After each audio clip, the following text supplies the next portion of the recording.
Hey guys, tonight we begin an epic journey, not just through centuries of kings and wars, but through the soul of a land shaped by storms, strangers, and silence. Imagine this. It's a chill dusk in the year 410 AD.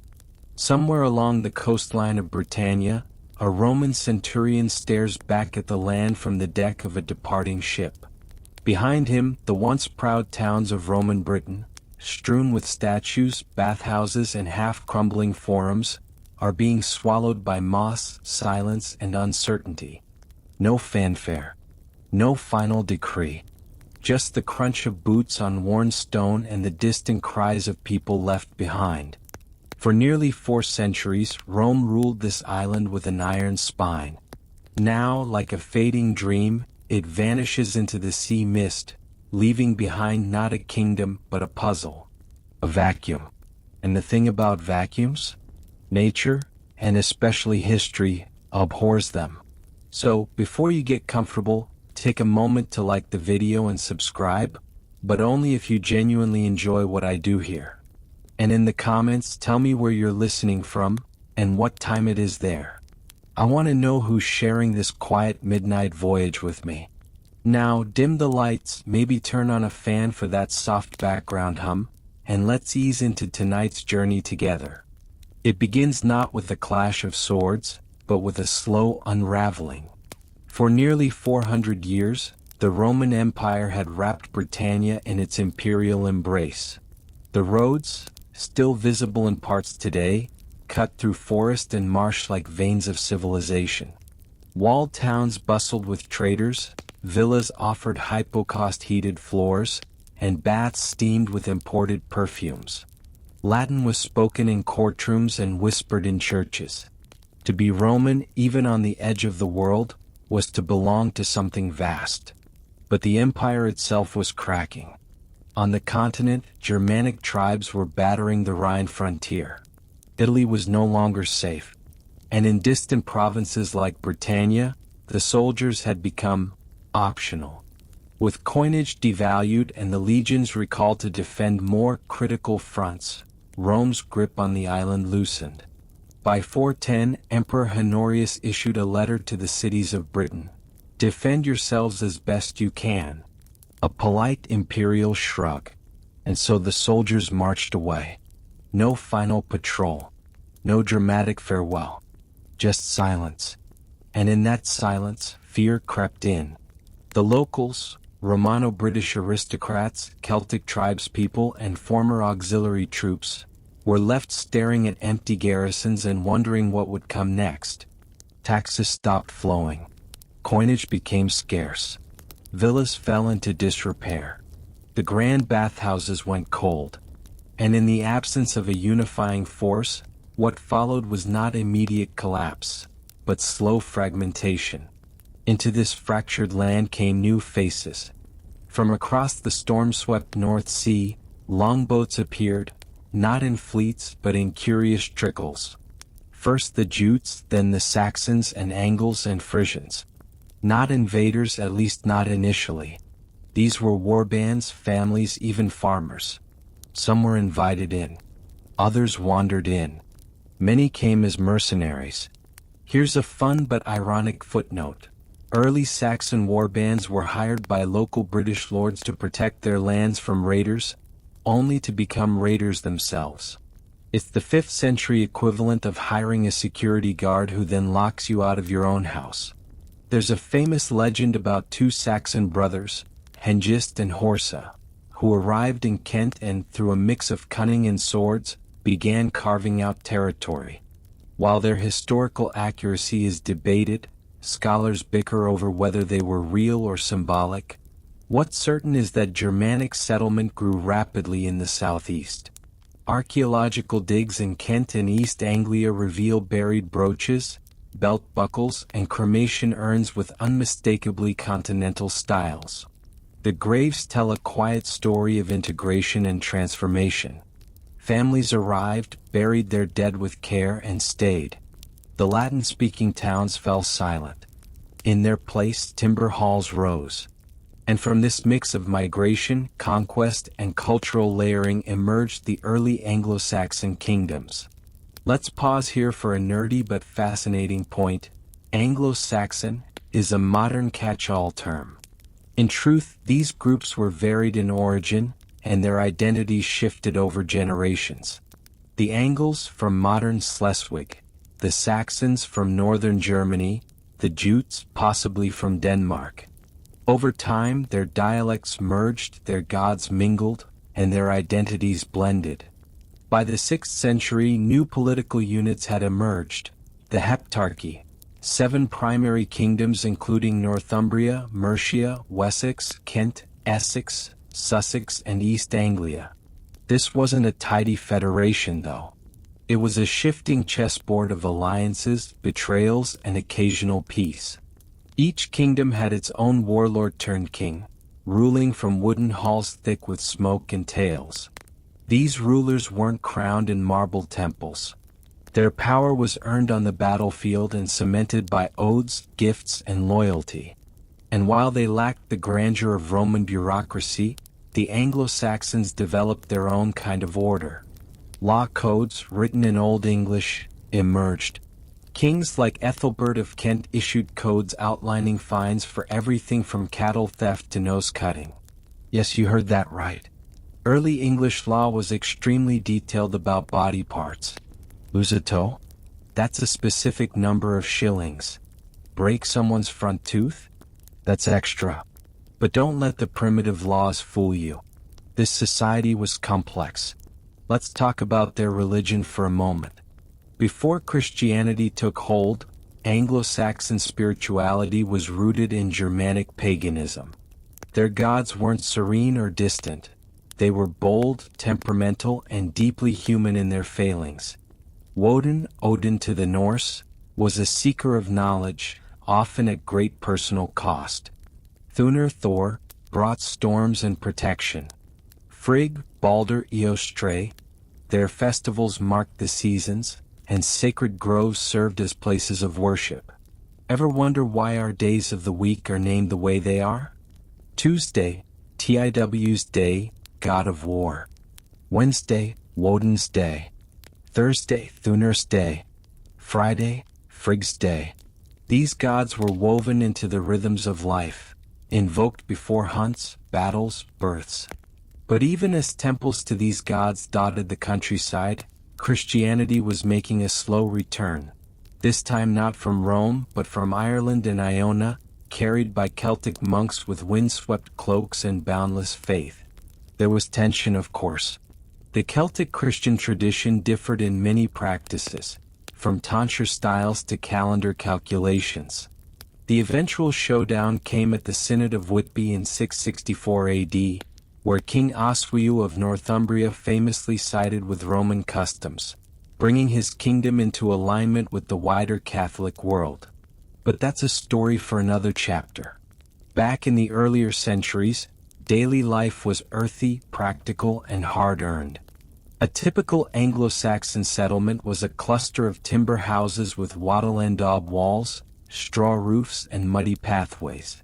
Pigs rooted beneath stilts, children chased chickens barefoot, and blacksmiths hammered under open sheds.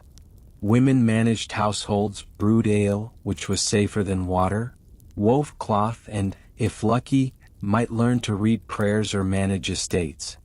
Don't underestimate them. Some noble women were landowners, and abbesses like Hilda of Whitby wielded real spiritual and intellectual influence. And in monasteries, those islands of light in a darkening world, monks copied books, chronicled histories, and illustrated gospels with inks made from berries, gold leaf, and prayer. The Lindisfarne Gospels, created in the late 7th or early 8th century, remain a marvel of devotion and artistry. Swirling patterns, bright dyes, and delicate script, every page a silent song of beauty. But back to the broader picture. As Anglo-Saxon culture matured, so too did its identity. A shared language, Old English, was taking form. Poetry, riddles, and proverbs shaped its rhythm. It wasn't Latin's sleek syntax or French's flourishes. It was raw, rhythmic, and real. Beowulf, the great surviving epic, wasn't written until later, but its world belonged to this age, of hall feasts, ring-givers, and monsters lurking just beyond firelight. But what about the Britons who had once lived under Rome? Many retreated westward, into Wales, Cornwall, and Cumbria.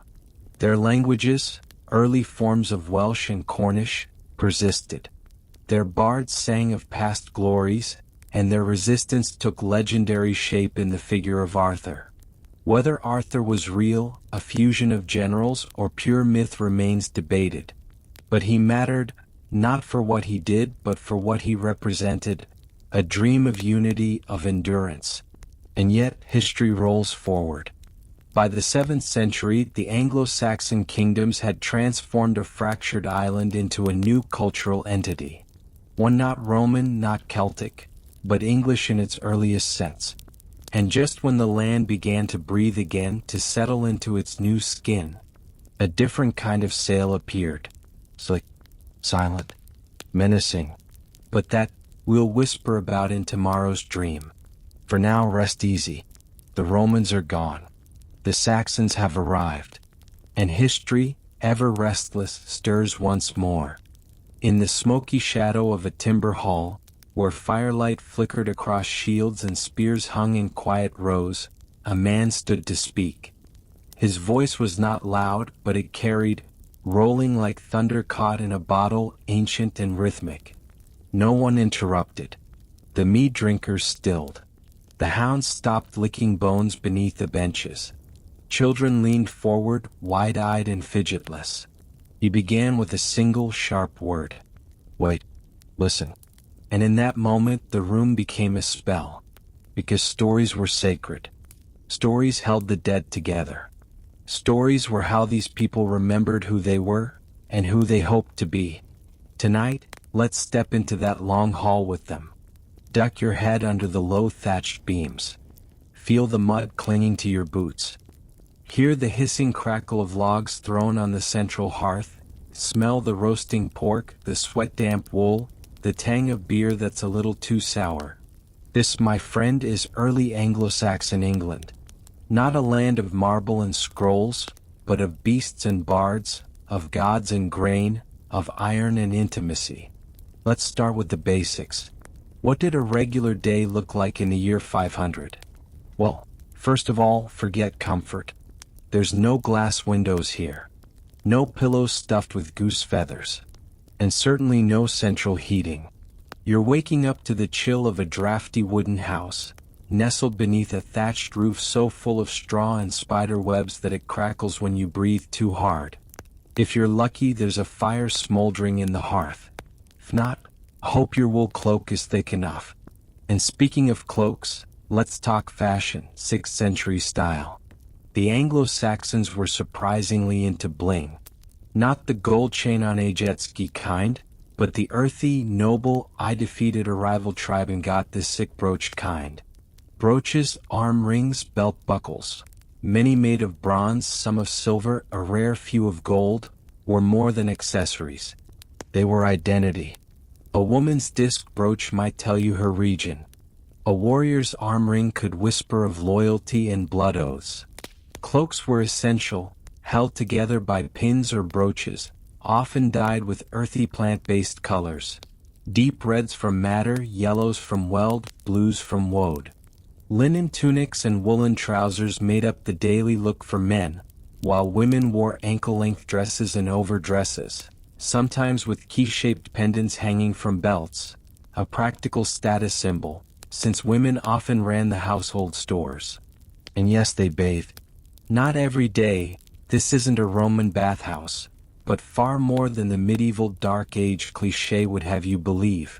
Streams and wooden tubs served well enough, and combs, tweezers, and ear-cleaning tools, yup really, are common finds in burial sites.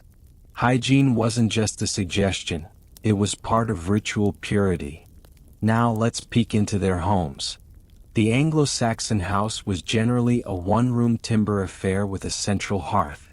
Picture rough planks, smoke curling toward an opening in the roof, and a handful of benches and tools hanging on walls. If you were elite, a thane perhaps, you might have a few outbuildings, A granary, a storage hut, maybe even a small stable. Livelihood? Mostly agriculture. People grew wheat, barley, rye, oats, and kept animals, pigs, cattle, sheep, chickens. Life revolved around the seasons, and survival was never guaranteed. Famine, disease, raiders, all were part of the weather report. And what about food? Think hearty. Think rooty. Porridge was the daily go-to, grains boiled with water or milk, sweetened with honey when possible. Bread was unleavened and coarse. Vegetables included leeks, onions, cabbages, beans. Meat was rarer for the poor but frequent in the feasting halls of the elite. And then, of course, there was mead, fermented honey wine. Mead was celebration, storytelling fuel, and spiritual libation all in one. Which brings us to something central, the hall. If the field was life, the hall was soul. The mead hall was more than just a dining space. It was a political stage, a military headquarters, a courthouse, and a memory engine. Here warriors were rewarded with rings. Here poets sang of glory. Here decisions were made, alliances forged, vengeance plotted, and marriages arranged. And presiding over it all? The king, or more accurately, the ring giver. This title wasn't just symbolic. Giving treasure, often plunder from raids, was how a lord retained loyalty. A warrior fought not for coin but for honor, for reputation, and for the gold armband clinked onto his wrist beside a roaring fire. Refuse to share your wealth as king? Prepare for betrayal. Now let's step deeper into their belief system. Before the cross came, the gods reigned. The Anglo-Saxon pantheon, shared with their Norse cousins, was an intimate and terrifying one. Woden, yes, Odin, god of wisdom, death, and magic. One-eyed, all-seeing, a wanderer of the worlds. Thunor, Thor hammer-wielding storm god, protector of mankind, whose rumbling skyborn wrath was both fearsome and comforting. Tiw, god of war and justice. Brave enough to sacrifice his hand to bind the monstrous wolf Fenrir. Frigg, goddess of love and fate, matron of motherhood, spinner of destiny's threads. Eostre, goddess of spring and renewal. Her name survives in Easter. These gods weren't distant deities of mountaintops. They walked among people in sagas, dreams, and omens. A raven circling meant Woden watched. A thunderstorm meant Thunor had spoken. And they didn't just pray, they sacrificed. Animals were offered, rituals performed in sacred groves or near water. Trees were sacred. So were stones. And so was memory. But even more powerful than the gods in a way was fate, called Wrd. Fate was not escapable. Even gods bowed to it. And in that resignation to fate they found purpose.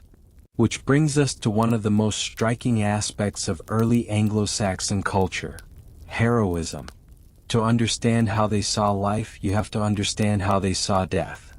The ideal man, thane, earl, or war leader, was not measured by how long he lived but how well he died. Valor in battle. Loyalty to one's lord. Speaking truth even when it cost you. Dying sword in hand, your deeds spoken of in halls long after your bones had turned to dust. This wasn't just romantic talk. It was moral economy. A warrior gave loyalty. The lord gave treasure. In return, the warrior fought. If the lord fell in battle, his men were expected to die with him, or at the very least, avenge him. To flee was shame. To survive without honor was worse than death. Enter Beowulf. Though written down centuries later, Beowulf reflects the soul of this world. It tells of a hero from Geatland, modern-day Sweden, who sails to help the Danes, slays a monster, Grendel, then Grendel's mother, then years later, fights a dragon and dies. The story is epic, yes, but its power lies in what it values. Beowulf is strong, but more importantly, he's loyal. He's generous. He refuses the throne at first to avoid dishonoring the rightful line. When he dies, he does so alone, facing fire while his men cower. Only one stays, Wiglaf. And the poem judges those who flee. And when Beowulf is buried, his people don't cheer. They mourn. Because even a great man cannot escape WRD. Thus the Geat people, his hearth companions, sorrowed for the death of their lord. They said that of all the kings upon the earth, he was the man most gracious and fair-minded, kindest to his people and keenest for fame. The poem pulses with nostalgia, even in its own time. It knows that age of heroes is fading.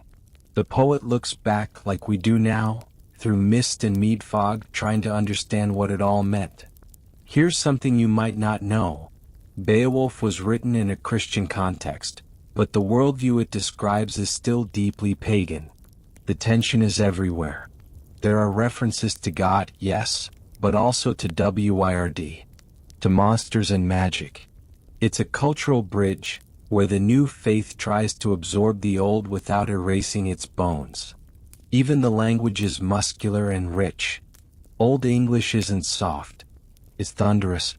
Alliterative verse, not rhyme. Words like bonehouse for body, whale-road for sea, sky candle for sun. Metaphor wasn't a literary trick, it was the default. Now let's talk cold facts and hot academic arguments. Some historians argue that the idea of Anglo-Saxon hero culture is overblown, that Beowulf may represent an elite ideal more than a common truth. After all, not every pig farmer was quoting riddles or pondering glory. Others argue that these values permeated even the lowest social layers, that oral traditions spread them like smoke through villages and forests. We may never know for sure. But the burial mounds, grave goods, and poems suggest one thing clearly: people believed in remembering well. Even the poor left behind beads, knives, and tools arranged with ritual care. No one wanted to vanish without story. And speaking of vanishing, by the late 600s, these pagan days were numbered. Missionaries arrived. Crosses replaced hammers. Baptismal fonts replaced offering bowls. The gods did not vanish overnight, but slowly, like stars at dawn, they faded. Still, echoes remain. In our weekdays, in our words, in our love for underdog heroes, dragon stories, and firelit friendship. And if you listen closely, late at night, maybe with a fan humming gently and the window cracked just so, you can still hear the heartbeat of that mead hall. Wait, we are still listening. In the midst of windswept hills, misted rivers, and the deep green forests of early Anglo-Saxon England, a quiet revolution was taking root, though it was anything but quiet to those who felt it first. Christianity had arriving not as a gentle whisper but as a force of language, ritual, and art that carried with it both comfort and challenge. The old gods, Woden, Thunor, Tiw, and Frigg, still lingered in the meadows, the hearths, and the minds of the people. Their presence was woven into daily life, into poetry, into the very words people spoke. Yet now these familiar voices had to share space with the unyielding authority of a single omnipotent God. The missionaries came by sea and river, often in small, unassuming boats, their sails puffed with purpose. They carried not swords but manuscripts, ink-stained fingers, and voices singing in Latin, a language that seemed both divine and incomprehensible. The Latin script was itself a marvel and a mystery. For most Anglo-Saxons, it was a foreign melody overlaying the rhythm of their native tongue. Yet slowly, these visitors began to plant seeds of literacy, devotion, and an alternative understanding of life and death. Their influence was subtle but transformative, like the slow encroachment of ivy on a stone wall, and the consequences would ripple across centuries. Daily life in this transitional era was a delicate negotiation between two worlds. The pagan past did not vanish overnight, and in many households, it lived side by side with the Christian present. Villagers might still leave small offerings for household spirits, whisper charms to protect livestock, or hang carved wooden symbols above doorways, while at the same time attending Mass or venerating relics. The two traditions mingled, collided, and occasionally overlapped in ways that were often pragmatic rather than purely theological. Scholars today still debate the extent to which conversion was genuine or performative, a question that remains tantalizingly open. One of the defining moments of this era was the Whitby Synod of 664, convened by King Oswiu of Northumbria. The synod was called to resolve disputes between the Celtic and Roman Christian traditions, particularly regarding the correct date to celebrate Easter. It was a meeting heavy with consequence, attended by bishops, abbots, and influential leaders from across the island. The outcome was far more than a calendrical adjustment. It marked a symbolic alignment of English Christianity with continental norms, bringing a measure of religious cohesion that had previously been absent. While the synod decided upon Roman practice, it also set the stage for cultural negotiation, for how a newly Christianized England would relate to its own past and to the broader European world. Monastic centers became the crucibles of this transformation. At Lindisfarne, monks worked tirelessly, copying sacred texts with painstaking care. Their hands blackened with ink, their eyes strained under candlelight, they labored not merely to preserve words but to interpret and transform them. The Lindisfarne Gospels are a testament to this effort. Intricate spirals, luminous colors, and interlacing animal motifs combine to create an art form that is both devotional and intensely human. Each manuscript is a visual meditation, a bridge between divine inspiration and human creativity, and a tangible expression of the cultural syncretism of the period. The intellectual contributions of individuals such as Bede the Venerable cannot be overstated. Writing at Jarrow in the early 8th century, Bede composed the ecclesiastical history of the English people in Latin, painstakingly detailing the history of the English kingdoms and the spread of Christianity. His work was not merely a chronicle of events, it was a moral and theological framing of a people in flux. He recorded kings, bishops, and saints, but also the stories of everyday individuals navigating the collision of old and new beliefs. Through Bede, we see a society striving to reconcile continuity with transformation, to honor the past while embracing an unfamiliar future. The physical landscape mirrored this cultural negotiation. Pagan burial practices persisted alongside Christian rites. Graves often contained both traditional grave goods, such as weapons, combs, or jewelry, and Christian symbols like crosses. Archaeologists still debate the meaning of these finds. Were they signs of pragmatic compromise, lingering superstition, or a deliberate syncretism designed to honor both worlds? Whatever the intent, these artifacts reveal a society in transition, negotiating identity in material as well as spiritual terms. Life in this period was not solely defined by religion. Food, labor, and seasonal festivals maintained continuity with the past. Monastic communities introduced new agricultural techniques and horticultural knowledge, cultivating herbs, draining marshes, and improving animal husbandry. Feast days and fasts structured the rhythm of the year, embedding religious practice into the fabric of daily life. Labor and devotion were intertwined. Work was an act of piety, prayer an integral part of routine. This blending of the mundane and the sacred ensured that Christianity was not merely imposed from above, but gradually absorbed into the texture of everyday existence. Yet, pagan elements did not disappear quietly. Oral storytelling, heroic poetry, and traditional riddles thrived, often adapted to incorporate Christian motifs. The poet of Beowulf, writing in a Christianized world, infuses pagan heroism with moral reflection. Beowulf fights monsters and dragons, but these adversaries are also allegories for sin, mortality, and divine judgment. Scholars continue to debate the poet's intentions. To what extent was the poem a Christian allegory, And to what extent did it preserve authentic pre-Christian heroism? This ambiguity, rather than diminishing the work, enriches it, offering layers of meaning that continue to captivate readers and listeners alike.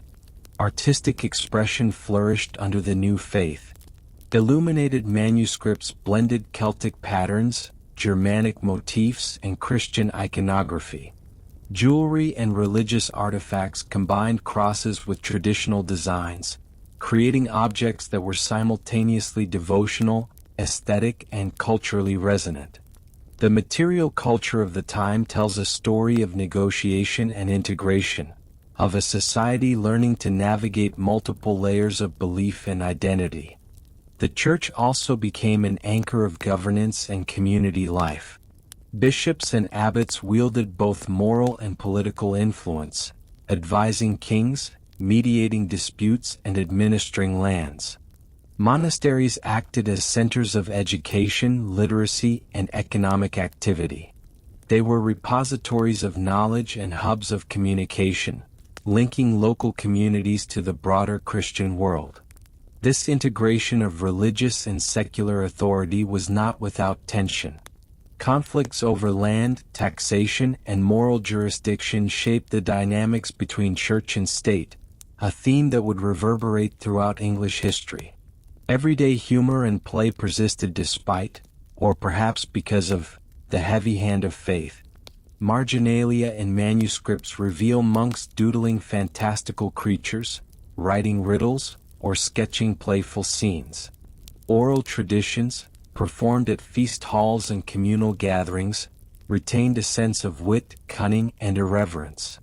This combination of solemnity and levity suggests a people who could navigate complexity with both devotion and joy, integrating the sacred into the tapestry of human experience without losing the vitality of daily life.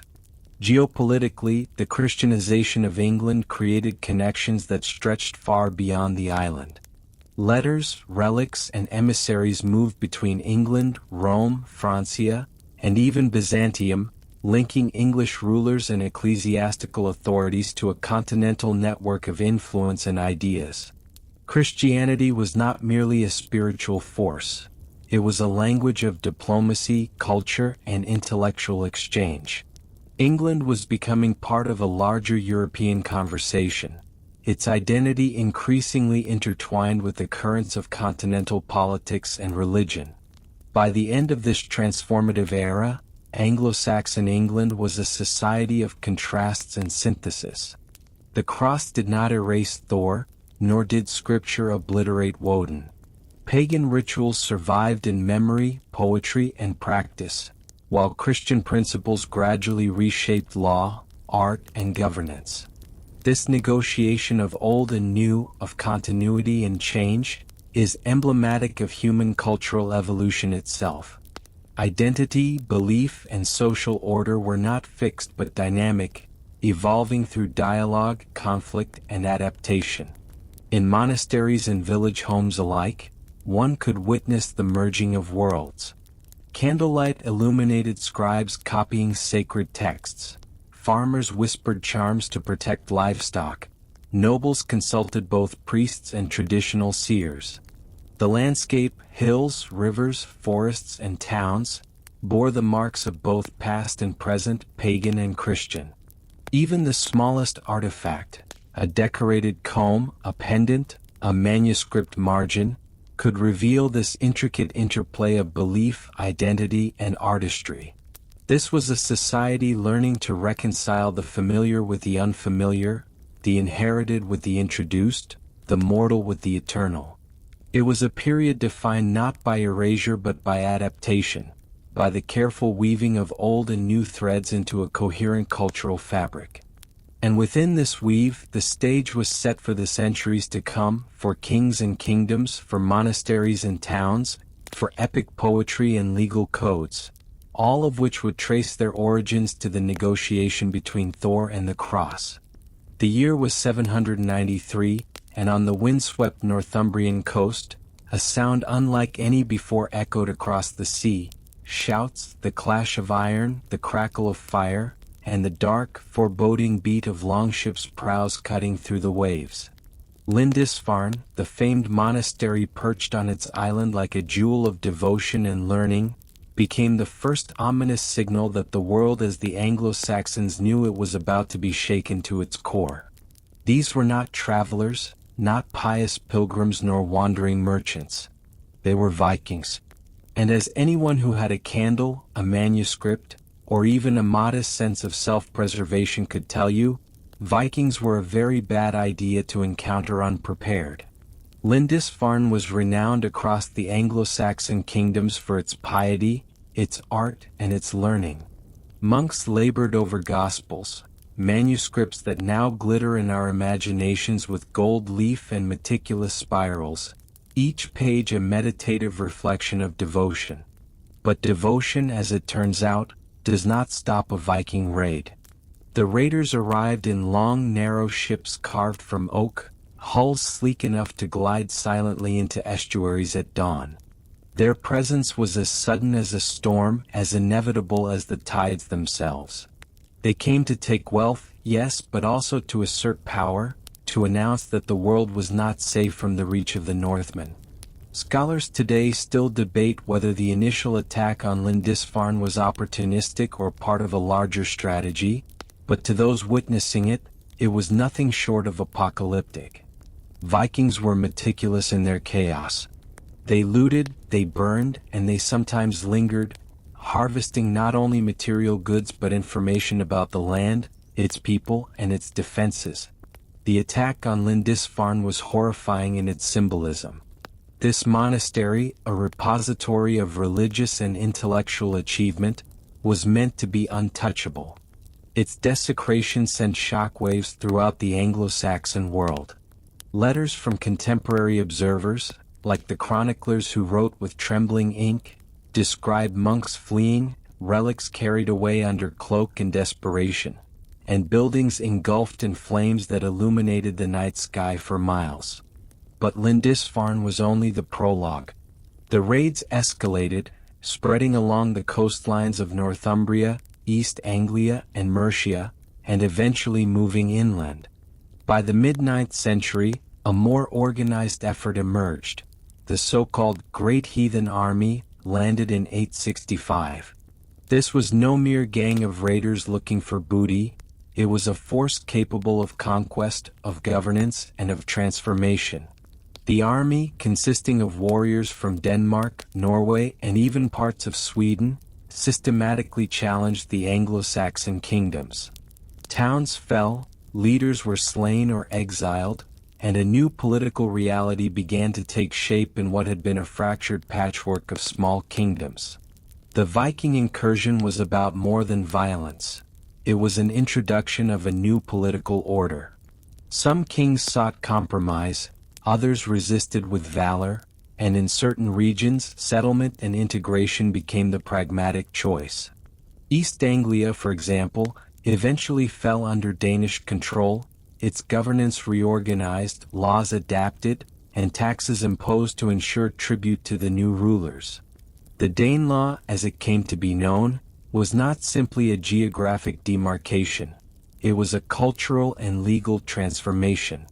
Norse customs, language, and legal concepts infused the local population, creating a hybrid society where Scandinavian and Anglo-Saxon norms coexisted and in some cases competed. Vikings did not arrive empty-handed culturally. Their sagas, oral histories, and seafaring knowledge reshaped the collective imagination of the lands they settled. Though often depicted as bloodthirsty marauders, these Norse settlers brought advanced shipbuilding, agricultural techniques, and administrative practices. They were adaptable, pragmatic, and remarkably persistent. Settlements often followed strategic considerations: river access for trade and transport, fertile land for agriculture, defensible positions to ward off resistance.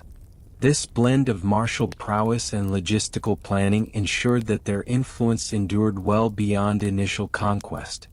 Life under Viking incursion was complex. For some Anglo-Saxons, it meant survival through tribute or exile. For others, it demanded courage in battle. The resistance was equally multifaceted. Kingdoms like Wessex, under leaders such as King Alfred the Great, devised strategies that were both military and administrative. Alfred's approach combined fortified buzz, reorganized military obligations, and strategic alliances, allowing Wessex to survive where other kingdoms fell. His victories were not merely tactical, they were psychological victories, affirming the possibility of resisting the seemingly inexorable Norse tide. Daily life under the shadow of the Vikings oscillated between fear and adaptation. Peasants might reinforce homes, hide valuables, or flee to less accessible areas, while nobles reorganized their retinues and re-evaluated alliances. Cultural adaptation was unavoidable. Place names were altered. Norse terminology entered local dialects. Material culture reflected Scandinavian influence in pottery, weaponry, and personal adornment.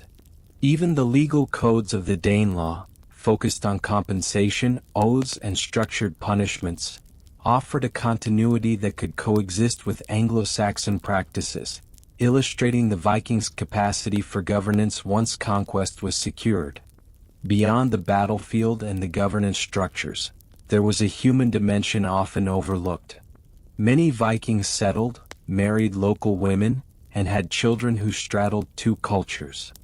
Archaeological evidence, from burial practices to household goods, suggests that identity was fluid and pragmatic. Norsemen sometimes adopted Christian names or customs.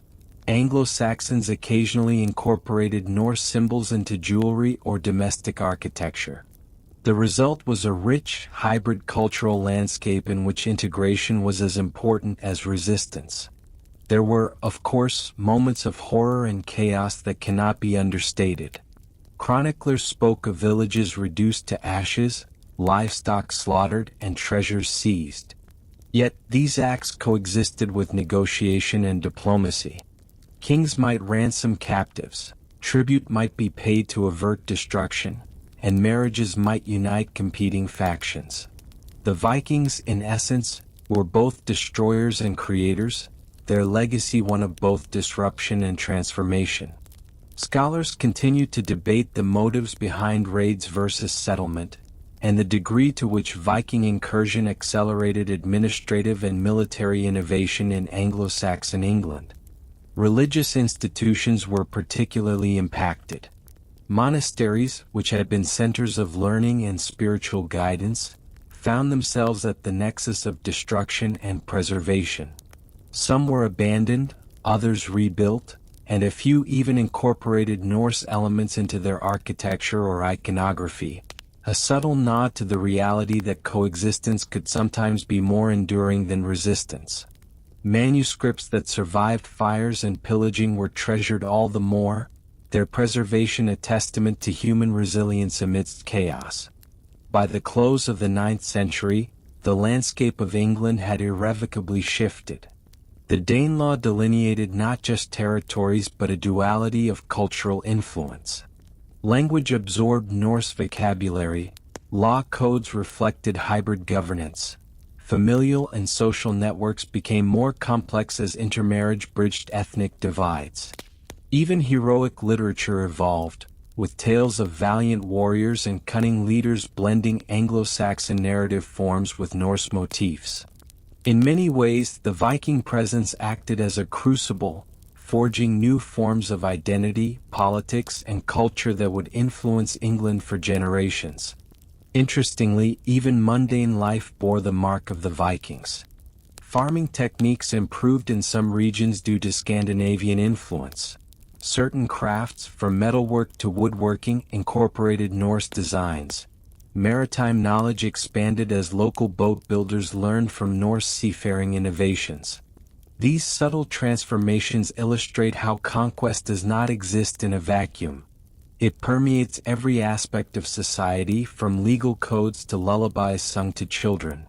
The Anglo-Saxon response, while varied, was unified by the necessity of adaptation. Leaders like Alfred recognized that survival required more than heroism on the battlefield.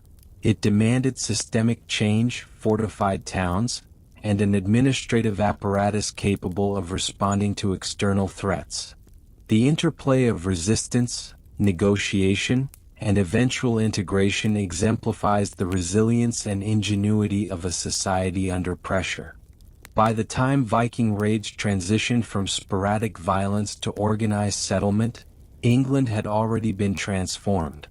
What began as the terrifying fire at Lindisfarne evolved into centuries of cultural negotiation, hybrid governance, and literary fusion. The evidence is visible in place names, linguistic shifts, legal codes, and the enduring stories of heroes, kings, and common folk who navigated the storm. Scholars still debate the relative weight of destruction versus cultural contribution, the precise origins of settlers, and the interplay between Norse and Anglo-Saxon identities.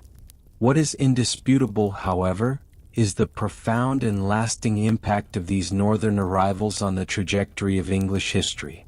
In retrospect, the Vikings' legacy was as complex as the longships that carried them. They were raiders, conquerors, settlers, and influencers, a force of both chaos and creation. The Danelaw, the linguistic traces, the hybrid legal practices, and even the literary echoes and heroic poetry all testify to their presence. They were, in a sense, the storm that forced England to reorganize, to innovate, and to define itself against a backdrop of external pressure. And in that turbulent sea of change, the Anglo-Saxon kingdoms, through a combination of valor, strategy, and adaptation, began the slow, meticulous work of survival and eventually synthesis. By the late 9th century, England was a land stretched taut under the pressure of invasion, uncertainty, and the ever-looming shadow of the Vikings. Kingdoms had fallen, cities had burned, and communities had learned the hard lesson that survival required more than courage with a sword. It demanded foresight, innovation, and leadership that transcended the battlefield. Into this maelstrom stepped Alfred, King of Wessex, a figure whose legacy would echo not only through military annals but through literature, law, and education. A polymathic beacon in an age often painted as dark and chaotic. Alfred's early life was itself a crucible of preparation. Born in 849, he was the youngest son of King Ethelwulf. By his youth, the shadow of Viking incursions had already begun to darken England. The early years of Alfred's reign were marked by constant vigilance, skirmishes, and an acute awareness that his kingdom could not merely react to Norse raids. It needed a long-term strategy for survival and consolidation. Alfred's contemporaries and later chroniclers observed that he combined warrior instinct with a profound intellectual curiosity, a combination that would shape his reign in ways both practical and visionary. One of Alfred's most famous achievements was his military innovation, particularly his system of fortified settlements, or buzz. Understanding that conventional forces alone could not repel the Viking threat, Alfred oversaw the construction of these fortifications strategically throughout Wessex. The buzz were designed not just as defensive bastions but as centers of community, trade, and administration. Their placement was meticulous. They were close enough to protect surrounding lands, yet interconnected, allowing rapid troop movement and communication. Scholars still debate the precise logistics of Alfred's network, but there is little doubt that this system played a crucial role in maintaining Wessex as a surviving stronghold amidst widespread conquest. Alfred's military acumen was complemented by a deep appreciation for naval power. Understanding that the Vikings' mobility relied heavily on their longships, Alfred commissioned the construction of a fleet designed to rival their vessels. These ships were broader and deeper than the typical Viking craft, intended for sturdiness and endurance rather than speed alone. While the design choices were pragmatic, they also reflect Alfred's ability to adapt to the challenges of asymmetric warfare, an early example of strategic thinking that modern historians often highlight when discussing pre-modern military innovation. Yet, it would be a mistake to see Alfred only as a warrior. His intellectual and cultural contributions are equally, if not more, remarkable. In an age when literacy was often confined to monasteries, Alfred championed education, literacy, and the accessibility of knowledge. He lamented the limited number of those who could read Latin, which was the lingua franca of religion and scholarship, and he sought to make essential texts available in Old English. This drive led him to commission translations of crucial works: Boethius' Constellation of Philosophy, Pope Gregory's Pastoral Care, and other texts that provided moral, practical, and philosophical guidance. Alfred did not merely dictate these translations. He involved himself personally, ensuring that the language was clear, comprehensible, and culturally resonant. The impact of Alfred's educational reforms extended beyond translation. He envisioned a literate and informed ruling class, capable of administering justice, interpreting law, and guiding their communities effectively. His reforms included organizing schools, encouraging the study of Latin and vernacular English, and promoting literacy among both clerics and nobles. Alfred's vision was not utopian. It was pragmatic, rooted in the belief that survival required knowledge as much as valor. Historians still debate the degree to which these reforms permeated wider society during his lifetime, but the precedent he set laid the foundation for centuries of Anglo-Saxon intellectual development. Law and governance were also transformed under Alfred. Confronted with fragmented and inconsistent legal systems, he codified laws that blended customary Anglo-Saxon practice with Christian principles. These legal codes of Alfred were designed to reinforce social cohesion, protect vulnerable populations, and assert the king's moral authority. Alfred recognized that law was a tool not only for justice but for unifying a people under shared norms and expectations, a principle that would resonate through English governance for generations. Amidst military campaigns, fortification projects, and educational reforms, Alfred also navigated the complex terrain of diplomacy. Alliances were essential, and marriages, oaths, and treaties were instruments as potent as swords. The balance of power between Wessex and the remaining Anglo-Saxon kingdoms, as well as with Viking-controlled territories, demanded a keen understanding of human behavior and political leverage. Alfred's correspondence with continental rulers, his careful observation of Viking leaders, and his strategic concessions reflect a statesman attuned to both principle and pragmatism.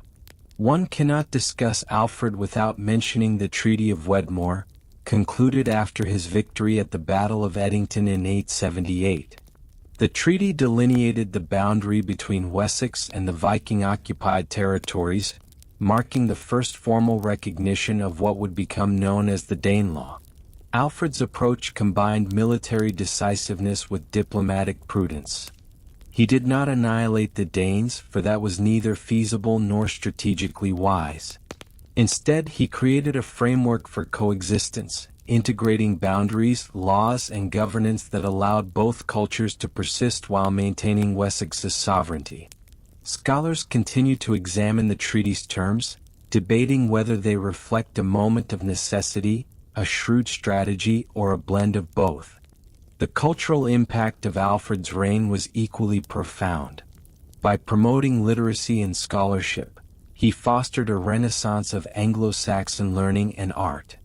Monastic centers flourished under his patronage, producing manuscripts that combined traditional Anglo-Saxon motifs with Christian iconography.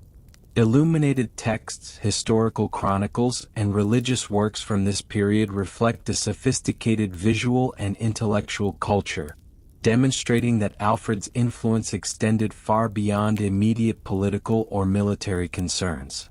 It is perhaps Alfred's personal qualities that continue to captivate historians and storytellers alike. Chroniclers depict him as devout yet pragmatic, brave yet reflective, a ruler capable of both action and contemplation. Anecdotes, some likely apocryphal, highlight his humanity. The story of him burning cakes while hiding from a Viking raiding party, for instance, portrays a monarch who was fallible, relatable, and endearingly human. These narratives, whether historically accurate or embellished, contribute to the enduring legend of Alfred as both hero and scholar, warrior and philosopher. The fusion of military, educational, and administrative initiatives under Alfred created a model of kingship that was remarkably modern for its time. He understood that survival in a fractured and dangerous world required a holistic approach. Fortified towns, disciplined armies, educated leaders, codified laws, and a literate populace capable of maintaining continuity and cohesion. His reign illustrates that leadership in the early Middle Ages could be visionary, innovative, and deeply humane. Alfred's engagement with Christian thought further reinforced his authority. He saw his rule as divinely sanctioned, a notion that bolstered both political and moral legitimacy. Religious texts informed not only governance but also personal conduct, military strategy, and public policy. Alfred's understanding of the interplay between spiritual and temporal power would influence English kings for generations, establishing a model in which piety, justice, and leadership were inseparable. The long-term consequences of Alfred's reign are evident in multiple spheres. Militarily, the fortified bays became enduring centers of population and trade, shaping the urban landscape. Culturally, his promotion of literacy and translation preserved knowledge that might otherwise have been lost during the turbulence of Viking incursions. Legally, his codes informed the development of later English law, embedding principles of fairness, protection, and governance that would resonate through the centuries. Diplomatically, the precedent of negotiation, treaty, and pragmatic coexistence with invaders provided lessons in statecraft still studied today. Alfred's achievements also highlight the interplay of crisis and innovation. Confronted with existential threats, he did not merely react. He transformed his kingdom. His ability to see opportunity amidst chaos, to merge martial necessity with intellectual ambition, and to integrate diverse facets of governance into a coherent whole is part of what makes his reign so extraordinary. Scholars continue to explore questions of intent, impact, and myth-making. How much of Alfred's legend reflects contemporary reality? How did his policies influence subsequent rulers? What can modern society learn from his synthesis of knowledge, faith, and leadership? Perhaps most strikingly, Alfred's vision was one of inclusion and cultural synthesis. He did not seek to erase the Viking presence but rather to channel it into structures that allowed coexistence, adaptation, and mutual influence. Language absorbed Norse words, law incorporated elements of practical governance from both traditions, and literature reflected a blend of heroism, Christian morality, and pragmatic wisdom. England was being forged not through isolation, but through integration, a principle that would define much of its subsequent history. In examining Alfred's life, one sees a ruler who defies the stereotypes of the so-called Dark Ages. He was not merely a warrior king. He was a reformer, educator, strategist, and visionary. The combination of military acumen, administrative foresight, and intellectual curiosity created a legacy that transcended his immediate context. His reign was a turning point, a moment when the pressures of external threat catalyzed the birth of a more resilient, literate, and organized society. In short, Alfred was great, not only for defeating the Vikings but for transforming what it meant to govern, learn, and lead in a tumultuous world. He was a rare medieval figure who understood that swords alone could not protect a kingdom, that fortresses must be coupled with knowledge, laws, and a vision for the future. In Alfred, we see a monarch who was profoundly human, deeply ambitious, and unexpectedly modern, a man whose shadow would stretch across centuries, touching everything from the education of leaders to the very structure of English society. By the end of his reign, Wessex had not only survived, it had been strengthened, refined, and prepared to lead the Anglo-Saxon kingdoms toward eventual unification. Alfred's legacy is a reminder that even in an age of raiders, fire, and chaos, a ruler's intellect and vision could forge enduring order, culture, and resilience. The king who burned cakes in hiding yet commanded fleets, codified laws, and translated texts exemplifies a paradoxical genius. Both intensely practical and profoundly visionary, a true architect of medieval England's survival and transformation. By the dawn of the 10th century, the patchwork of Anglo-Saxon kingdoms that had long defined England was beginning to take shape into something more cohesive, something that resembled a nation rather than a scattering of competing principalities. The years following Alfred the Great's reign were marked not only by the ongoing need to manage Viking threats but by an extraordinary drive toward unification, both politically and administratively. The seeds Alfred had planted, the fortresses, the legal codes, and the emphasis on literacy, were beginning to bear fruit under his successors, particularly Edward the Elder and Athelstan, figures whose ambition, cunning, and vision would turn the dream of a single England into reality. Edward the Elder, Alfred's son, inherited a kingdom that was both embattled and emboldened. While his father had fortified Wessex and defined borders with the Vikings, Edward understood that the path forward lay not just in defense but in expansion and consolidation. His reign saw the systematic subjugation and absorption of neighboring Anglo-Saxon territories, often through a combination of martial prowess and astute diplomacy. Edward's strategy involved leveraging familial ties, oaths of loyalty, and a growing network of fortified buzz that enabled him to project authority deep into contested lands. Historians continue to debate whether Edward's conquests were primarily military campaigns or whether negotiation and political marriages played a larger role, but the outcome was undeniable. Wessex's influence was extending across England, laying the groundwork for a more unified kingdom. Amidst this expansion, Edward also emphasized administrative cohesion, a crucial element in the transition from regional chieftains to centralized monarchy. He maintained a network of shire reeves, local officials responsible for law enforcement, tax collection, and military levies, ensuring that royal authority reached even the most distant corners of his realm. By institutionalizing governance, Edward reduced the autonomy of local lords while simultaneously creating a sense of shared responsibility and accountability under the crown. These early administrative reforms were not without friction. Some nobles resisted, preferring the independence of fragmented rule. Yet Edward's combination of tact, firmness, and strategic placement of loyalists gradually subdued dissent and extended the reach of Wessex into the surrounding territories. Edward's reign also continued Alfred's focus on literacy and learning.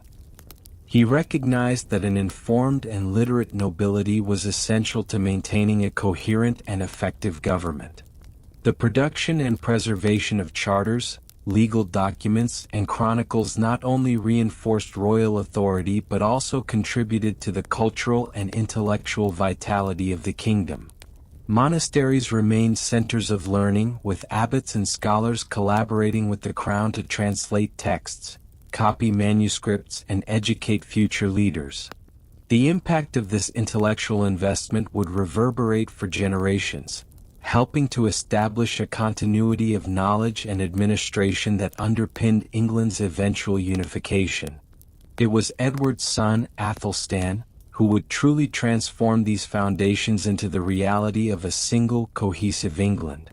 Often considered the first king to rule all of England, Athelstan faced the dual challenge of consolidating power and legitimizing his authority across diverse territories. He was not merely content to inherit borders. He sought to create a kingdom recognized by all its inhabitants as unified under one sovereign. To achieve this, Athelstan deployed a combination of military campaigns, strategic marriages, and symbolic acts of kingship. His military victories over Viking and Scottish forces were punctuated by careful negotiation and alliance building, demonstrating that unification required both the sword and the subtle art of diplomacy. One notable aspect of Ethelstan's reign was his integration of previously semi-independent regions. He incorporated Mercia, Northumbria, and other former kingdoms into a single administrative framework, balancing local customs with overarching royal authority. Ethelstan's governance reflected an understanding that unification was not simply about conquest but about creating a shared sense of identity and belonging. Taxation, law, and military obligations were standardized to some extent, while local traditions were respected sufficiently to prevent rebellion. The result was a kingdom that functioned with a degree of cohesion unprecedented in Anglo-Saxon history. Athelstan also understood the power of symbolism and ceremony in reinforcing unity. He carefully cultivated his image as a divinely sanctioned ruler, using coronations, public rituals, and the circulation of coins to convey legitimacy. Chronicles from his reign depict him as a king whose authority extended not only across the land but also in the spiritual imagination of his subjects. By presenting himself as the rightful ruler of all English peoples, Athelstan transformed the idea of kingship into a unifying force, creating a narrative that encouraged loyalty and allegiance. Historians still debate the extent to which this symbolism influenced actual governance, but there is little doubt that it reinforced both the perception and the reality of centralized power. Military organization under Athelstan also contributed to unification.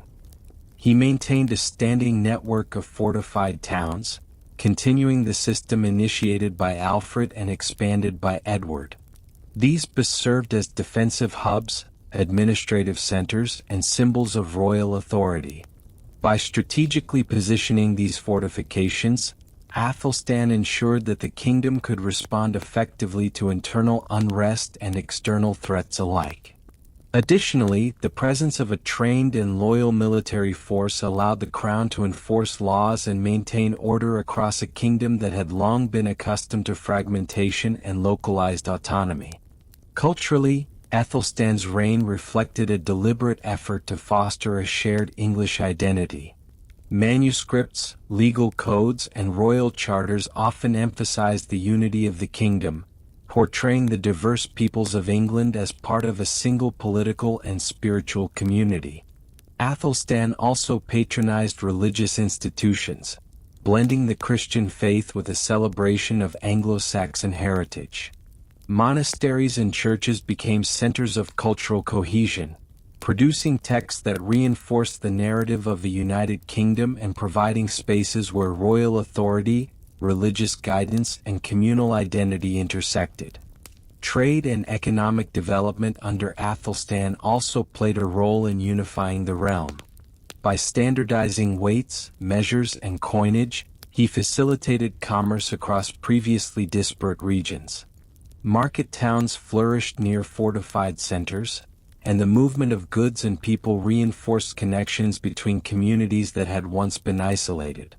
These economic linkages complemented the political and cultural structures, creating a multidimensional foundation for national unity. Nevertheless, the process of unification was not without tension. Local lords, regional customs, and lingering Viking enclaves presented ongoing challenges.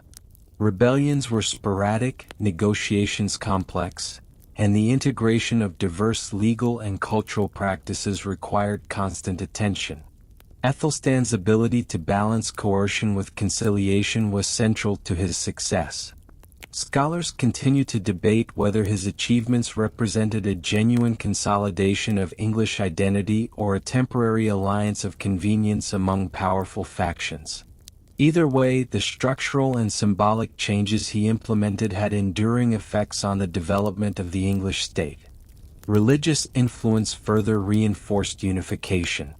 Athelstan leveraged the church as a partner in governance, aligning monastic networks with royal authority.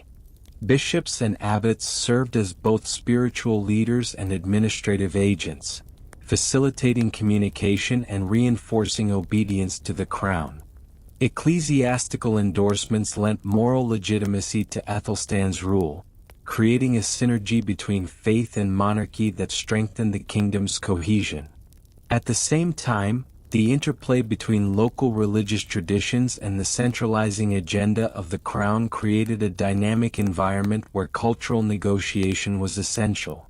Legal reforms under Æthelstan reflected the same balancing act. He codified laws that combined older customary practices with innovations necessary for governance across a unified territory. While local variations persisted, there was a clear effort to create a coherent legal framework that could be recognized throughout the kingdom. Courts, charters, and administrative records were standardized to support this goal, enabling the crown to enforce justice and maintain order in a way that had been difficult in a fragmented landscape. The long-term impact of these reforms is still evident in the structure of English law and administration. Æthelstan's reign also demonstrated the importance of marriage alliances and diplomacy in consolidating England. By arranging marriages with continental rulers and neighboring kingdoms, he secured recognition, prevented hostilities, and strengthened his position both domestically and abroad. These alliances reflected an understanding that unification was as much about perception and legitimacy as it was about physical control. Diplomacy and military strategy were intertwined, each reinforcing the other to create a stable, centralized kingdom. Through Edward the Elder and Æthelstan, England transformed from a collection of competing polities into a nascent nation-state. The process involved military conquest, legal standardization, administrative innovation, cultural synthesis, and symbolic affirmation. While the kingdom was far from fully cohesive, regional identities and Viking influences persisted. The foundations for a unified England had been laid. The triumph lay not just in territorial expansion but in the creation of institutions, norms, and identities that would endure for centuries. This era also highlights the interplay of legacy and innovation. Alfred had envisioned a resilient Wessex. Edward expanded and reinforced it. Æthelstan synthesized conquest, diplomacy, and culture into a vision of one England. Each ruler built upon the achievements and lessons of the previous, demonstrating that unification was a gradual, iterative process rather than a sudden transformation. Historians still debate the precise contributions of each king, the role of luck versus strategy, and the degree to which unification reflected popular acceptance versus elite imposition. Yet the cumulative impact is undeniable. By the mid-10th century, England had emerged from the shadow of fragmentation, poised to navigate the complex currents of medieval Europe. In sum, the journey from patchwork kingdoms to a unified England under Edward and Æthelstan was a blend of warfare, diplomacy, administration, and cultural cultivation. The rulers of this period recognized that power alone was insufficient. Legitimacy, law, education, and symbolism were equally critical. Through careful planning, strategic foresight, and a vision of what England could be, they forged a kingdom that not only survived the Viking era but laid the institutional and cultural foundations for centuries to come. The era reminds us that unification is rarely a single act. It is a continuous process of negotiation, consolidation, and adaptation, a lesson as relevant today as it was in the medieval world. As the 10th century drew to a close, England found itself at a curious crossroads. The unification forged by Alfred, Edward, and Æthelstan had created a single political entity, yet it was a fragile one, delicately balanced atop centuries of conquest, rebellion, and shifting alliances. Into this delicate equilibrium stepped the Danes, whose incursions and ambitions had not been fully extinguished. Far from mere raiders on the coastline, these Scandinavian rulers, most notably Sweyn Forkbeard and his son, Knut or Canute, the Great, would soon assert authority over the entirety of England, creating an unusual and at times awkward synthesis of Danish and Anglo-Saxon rule. The transition, the governance, and the eventual return of the English line under Edward the Confessor would all shape the path toward one of England's most pivotal inheritances, the Norman conquest. Sweyn Forkbeard, a figure as imposing as he was unpredictable, had long eyed England with the mixture of opportunism and entitlement typical of the Scandinavian warrior kings of the era. His father, Harold Bluetooth of Denmark, had instilled both a respect for martial prowess and an appreciation for territorial ambition. By the early 11th century, Sweyn had seized the moment. King Athelred the Unready's reign was plagued by indecision, financial strain, and ineffective defense against persistent Viking raids. Sweyn's invasion was, in many ways, the culmination of decades of Danish pressure, a testament to both the persistent ambitions of the Danes and the vulnerabilities within England's patchwork governance. Sweyn's campaign was not merely raiding, it was conquest with intention, aimed at annexing England under Danish rule. In 1013, after a series of strategic moves and an adept manipulation of political alliances, including bribing local lords and exploiting Ethelred's unpopularity, Sweyn declared himself king. For a brief period, Denmark and England were effectively linked under the same sovereign authority. Sweyn's rule, however, was short-lived. He died in 1014, leaving England in a state of uncertainty. Athelred, who had fled to Normandy, returned to reclaim the throne, but the seeds of Danish influence had already been planted. Among those seeds was Knut, Sweyn's son, whose ambitions would dwarf those of his predecessors. Knut approached rulership with a combination of military acumen, political pragmatism, and personal charisma that was rare among medieval monarchs. Unlike Sweyn, whose sudden death truncated his consolidation, Knut had both time and strategic patience on his side.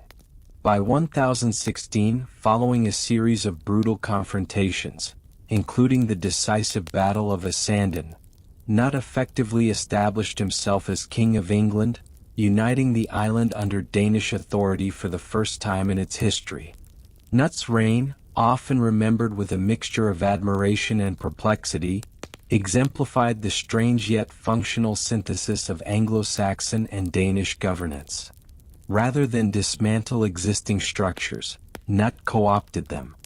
He maintained shire reeves, allowed local customs to persist, and respected the church's role in governance, all while asserting his authority as an overarching monarch. His ability to navigate the delicate terrain of dual cultural identities was remarkable. Anglo-Saxon nobles, initially wary of the foreign king, gradually accepted him due to his consistent administration and clear commitment to law and order. Knut was in many ways the consummate ruler, both a warrior king and a bureaucrat, combining martial strength with political sophistication. An enduring curiosity of Knut's rule is his careful engagement with symbolism and ceremony. Chronicles recount his famous act of walking to the shore and commanding the waves to halt, demonstrating in a theatrical display the limits of human power and the supremacy of divine order. This story, possibly apocryphal, encapsulates the duality of Knut's kingship. A man of iron and strategy who also understood the performative and moral dimensions of rule.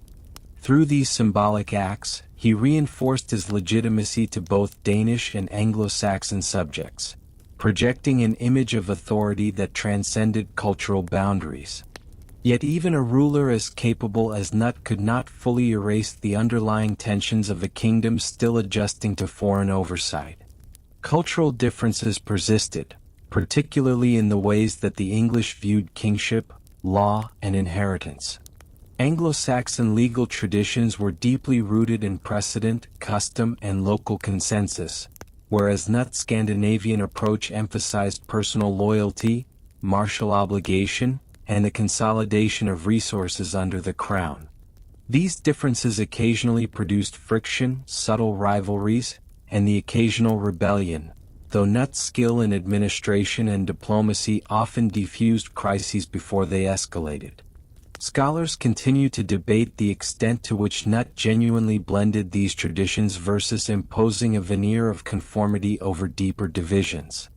Regardless, his reign stabilized England after decades of instability, setting a precedent for pragmatic, culturally nuanced rulership. The death of Nut in 1035 reopened the question of succession. His sons, Harold Harefoot and Harthacnut, were both young and politically vulnerable, and the kingdom teetered between competing claims and factions. Meanwhile, the return of the English royal line under Edward the Confessor introduced a new dynamic. Edward, who had spent decades in exile at the Norman court, brought with him not only continental sensibilities but also a reputation for piety and personal diplomacy.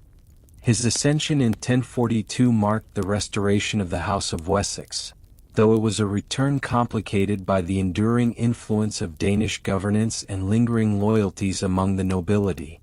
Edward's reign, often described as a calm interlude between dynastic storms, was nevertheless laden with underlying tension. He relied heavily on Norman advisors and courtiers, integrating continental customs and architecture into the English court. This growing Norman influence, combined with residual Danish interests, created a delicate balance of power that would later erupt into the succession crisis of 1066. Edward's careful management of these competing influences demonstrates the intricate interplay of culture, diplomacy, and personal authority in medieval rulership. His reign is often viewed as a period of relative peace, yet beneath the surface, the kingdom was preparing for one of the most consequential transitions in English history. An interesting, lesser-known aspect of this era is the way in which coinage and economics reflected the fusion of Danish and Anglo-Saxon rule. Nut and his successors issued coins that bore inscriptions in both Old English and Latin, blending traditional imagery with symbols of Scandinavian authority. These coins circulated widely, subtly reinforcing legitimacy while also facilitating trade across a culturally diverse kingdom. The integration of monetary systems illustrates the practical strategies rulers employed to unify populations and legitimize power, highlighting the intersection of economy, politics, and symbolism in medieval governance. Religious alignment also played a crucial role. Nut carefully cultivated relationships with the church, donating lands and endowing monasteries to gain ecclesiastical support.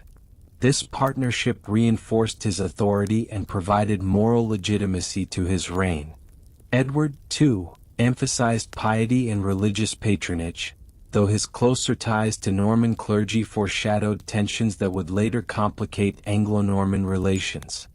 The interplay of kingship, religious endorsement, and cultural integration was central to maintaining stability in a kingdom that had known centuries of external threat and internal fragmentation.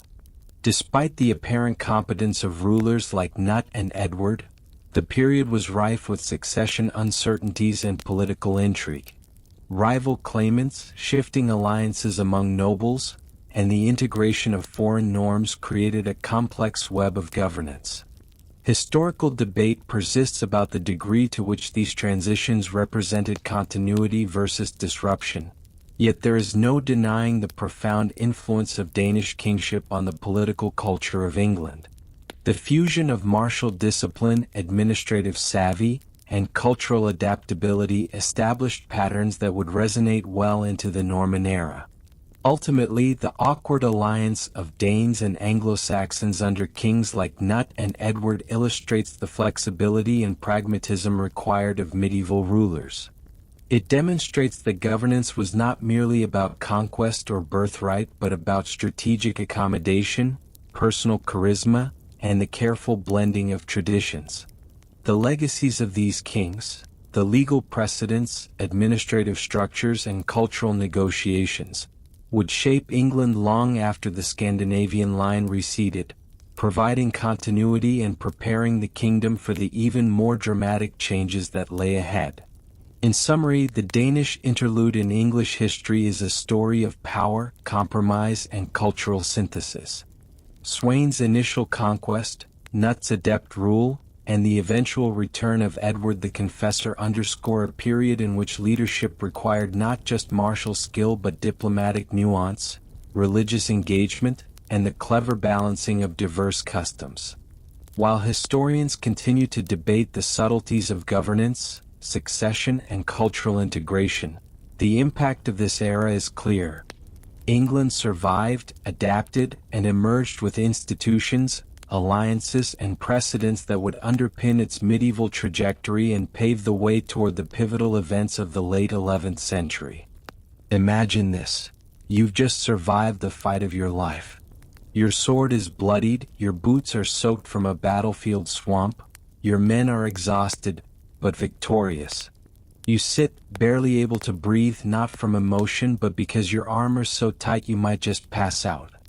Then someone gallops toward you with a look that says, "You're not going to like this." That's pretty much what 1066 was like for Harold Godwin's son. This was a year that didn't simply change England's history. It ended one era and began another with the kind of dramatic flair that screenwriters would later kill for. Harold didn't get one crisis. He got three. And the last one? That was the one that would rewrite everything. Let's rewind the medieval Vicus a bit. After the death of Edward the Confessor in January 1066, England was thrown into a royal succession mess. Edward died childless, a classic medieval mistake, and left no official heir. Though he'd once supposedly promised the throne to William of Normandy, it seems he'd also made promises to Harold, and perhaps to others. It was a whole medieval version of "You're my favorite," except with crowns and armies instead of roses and awkward dinner dates. The Witenagemot, the Anglo-Saxon Council of Elders, promptly elected Harold Godwin's son king. He was powerful, English, and already had his hands on the levers of power. But not everyone was thrilled. William, for one, was livid. Across the North Sea, Harald Hardrada of Norway, who had his own tenuous claim, decided to get involved. And to make matters worse, Harold's own estranged brother, Tostig, teamed up with Hardrada to make things truly personal. Now, you'd think Harold might have a moment to breathe, get his royal affairs in order. Not quite.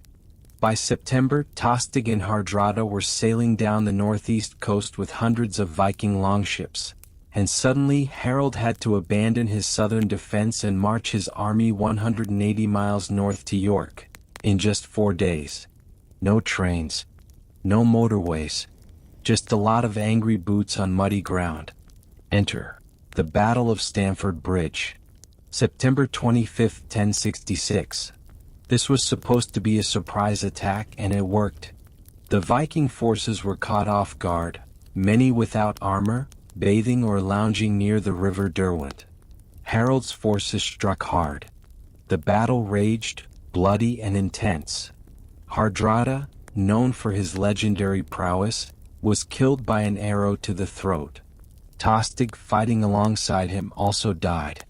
In one of those gloriously weird medieval moments, a single Viking is said to have held the bridge against the English army for hours, armed with only an axe, before being defeated by a spear from beneath. A story historians still debate, unsure if it was legend or real battlefield heroism. Harold had won. But at what cost? His troops were tired. Casualties were high. And they hadn't even had a proper meal since they left London. The celebration lasted about one mug of ale, because 3 days later, William of Normandy landed on the southern coast. The Duke had come prepared. He'd built a fleet, literally from scratch, and filled it with thousands of soldiers, cavalry and archers, alongside siege engines and supplies. His landing at Pevensey on September 28 was methodical. His troops quickly established fortifications and began raiding the surrounding areas, making it clear this wasn't a quick visit. It was a takeover. Harold had no choice. He turned his weary men around and marched them right back down south. Another 200 miles. Another forced march. This time, straight into what would become one of the most famous battles in English history. October 14, 1066. The Battle of Hastings. Let's set the stage. Harold's forces had taken the high ground at Senlac Hill.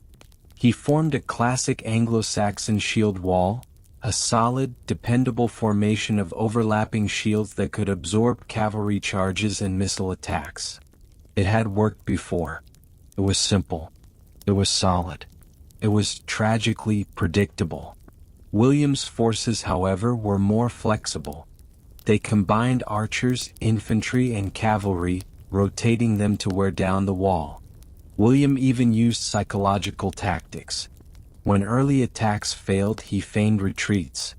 Some of Harold's inexperienced troops broke formation to chase the Normans, and were swiftly picked off. This happened more than once. Now let's talk about the arrow. The famous tale is that Harold was struck in the eye by an arrow. The Bayeux Tapestry even shows it, though modern scholars argue whether that's really him, or if it's medieval propaganda. Some argue he died by sword, cut down in the chaos.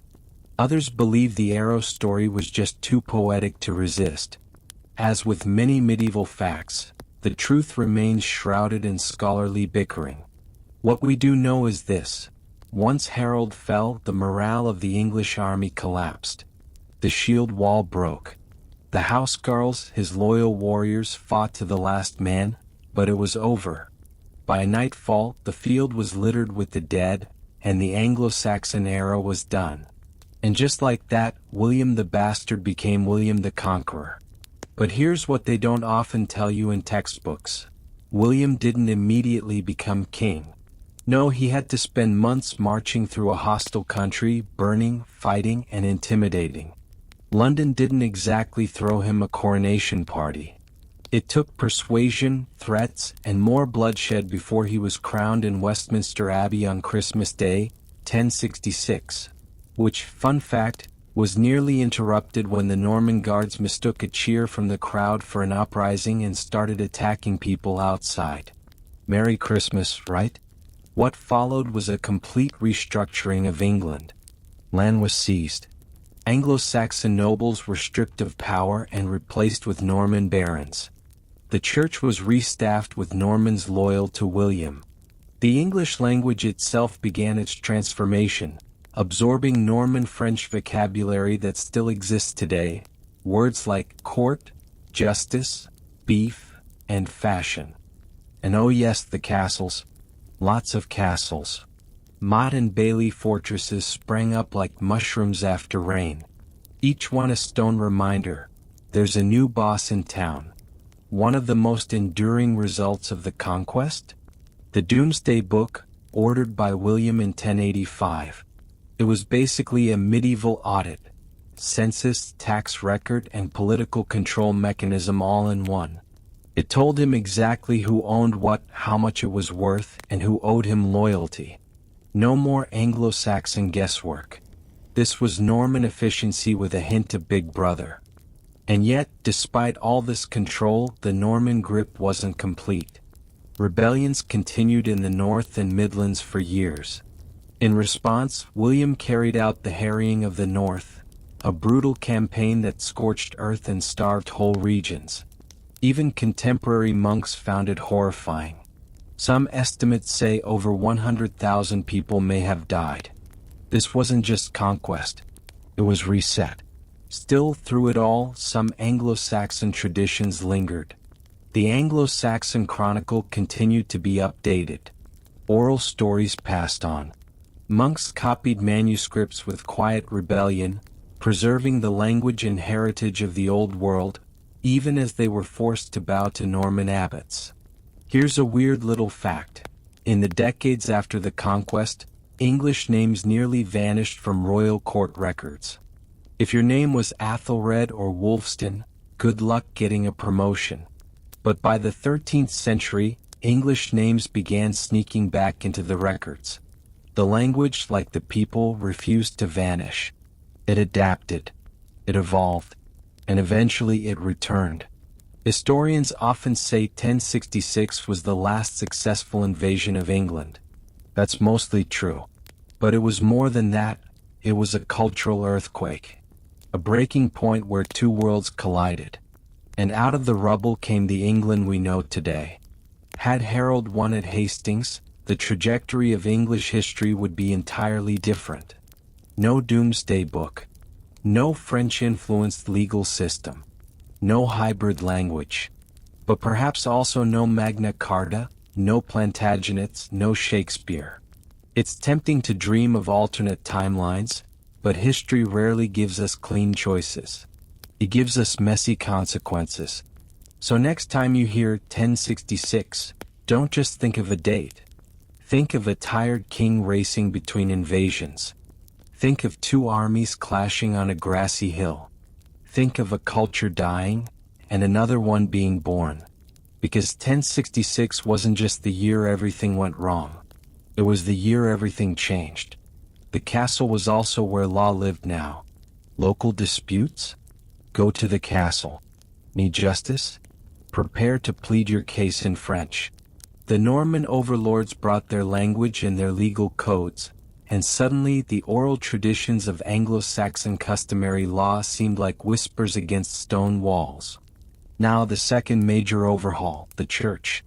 At first glance, it might seem strange that a conquering warlord would spend so much time messing with monks. But William understood power. And in the Middle Ages, the church wasn't just about prayer. It was about land, influence, education, and loyalty. In many ways, controlling the church was more critical than controlling the military. After all, swords can kill, but priests shape minds.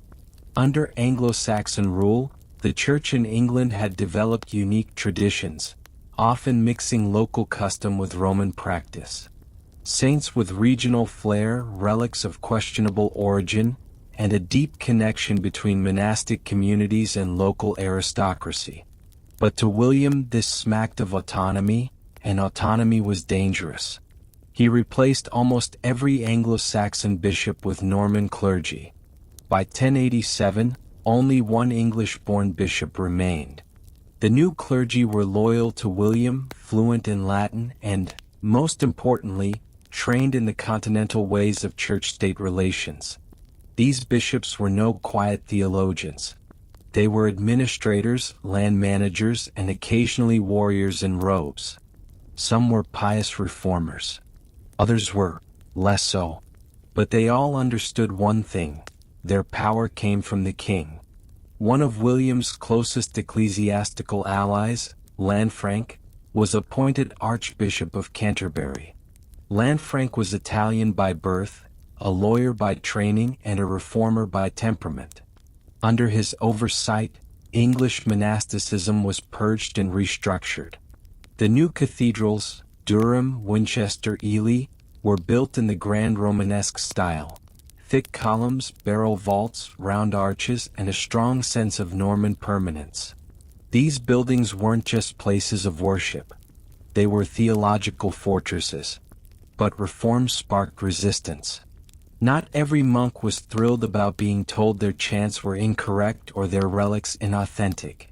Some abbots were dragged out of monasteries by Norman soldiers. Others were exiled. The English church didn't go quietly into this new age. Now for the masterstroke of governance, the Domesday Book. Let's set the scene. It's 1085. William is older now. He spent 2 decades suppressing revolts, dealing with rebellious barons, fending off Viking threats, and trying to keep peace between Normandy and England. And he hears a rumor: the Danes might be planning an invasion. But William doesn't panic. He organizes. And he does what no ruler before him dared attempt. He orders a comprehensive audit of his kingdom. The goal? Know everything. On everything. The Domesday Survey was announced at Christmas. Commissioners were dispatched across the shires to collect data. It wasn't optional. Teams of scribes, clerks, and interrogators rode out, summoning local juries, often composed of 12 men, both English and Norman, to answer long lists of questions under oath. How much land is here? Who owned it in King Edward's time? Who owns it now? How many villagers? How many pigs? Oxen? Is there a mill? A church? Is the land taxed? Who pays? It was as if the medieval world had turned into a spreadsheet. People were terrified. Chroniclers note that the survey was met with suspicion and dread. One entry in a surviving letter reads, "Not one ox, cow, pig, nor goat escaped notice." And it wasn't hyperbole. There were 2 volumes, Great Domesday and Little Domesday. Combined, they covered most of England. London and a few northern areas were omitted, likely due to rebellion and logistical challenges. But for the areas it did cover, it offered stunning clarity. Why does this matter? Because control is rooted in knowledge. With this book, William could see exactly who owed him what. He could identify tax cheats. He could prevent nobles from absorbing neighboring lands under false claims. It solidified the feudal hierarchy. Everyone owed loyalty, land, and service upward, and William sat at the top.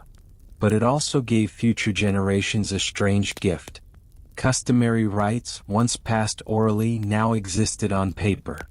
Disputes in later centuries often referred back to Domesday.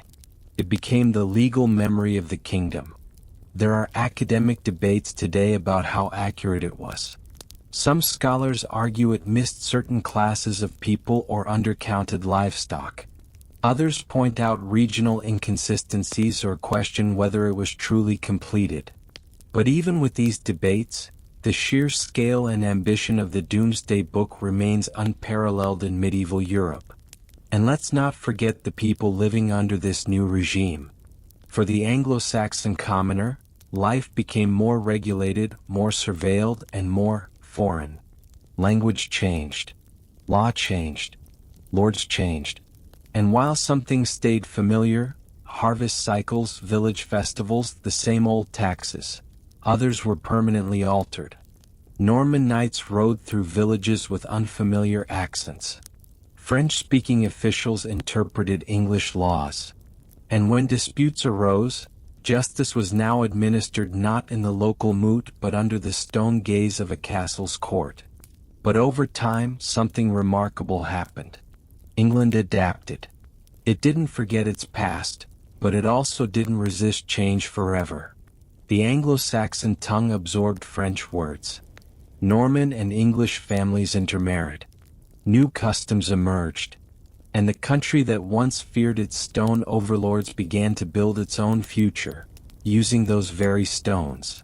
William died in 1087, falling from a horse during a campaign in northern France. His funeral was chaotic. The city of Caen caught fire during the procession. His bloated body, mismatched to the tomb, burst during the ceremony, filling the church with a stench so awful that priests and nobles reportedly fled. A strange, ignoble end for a man of such cold, magnificent legacy. But what he left behind was extraordinary. He built a kingdom of stone and parchment, of cathedrals and castles, of centralized faith and itemized taxes.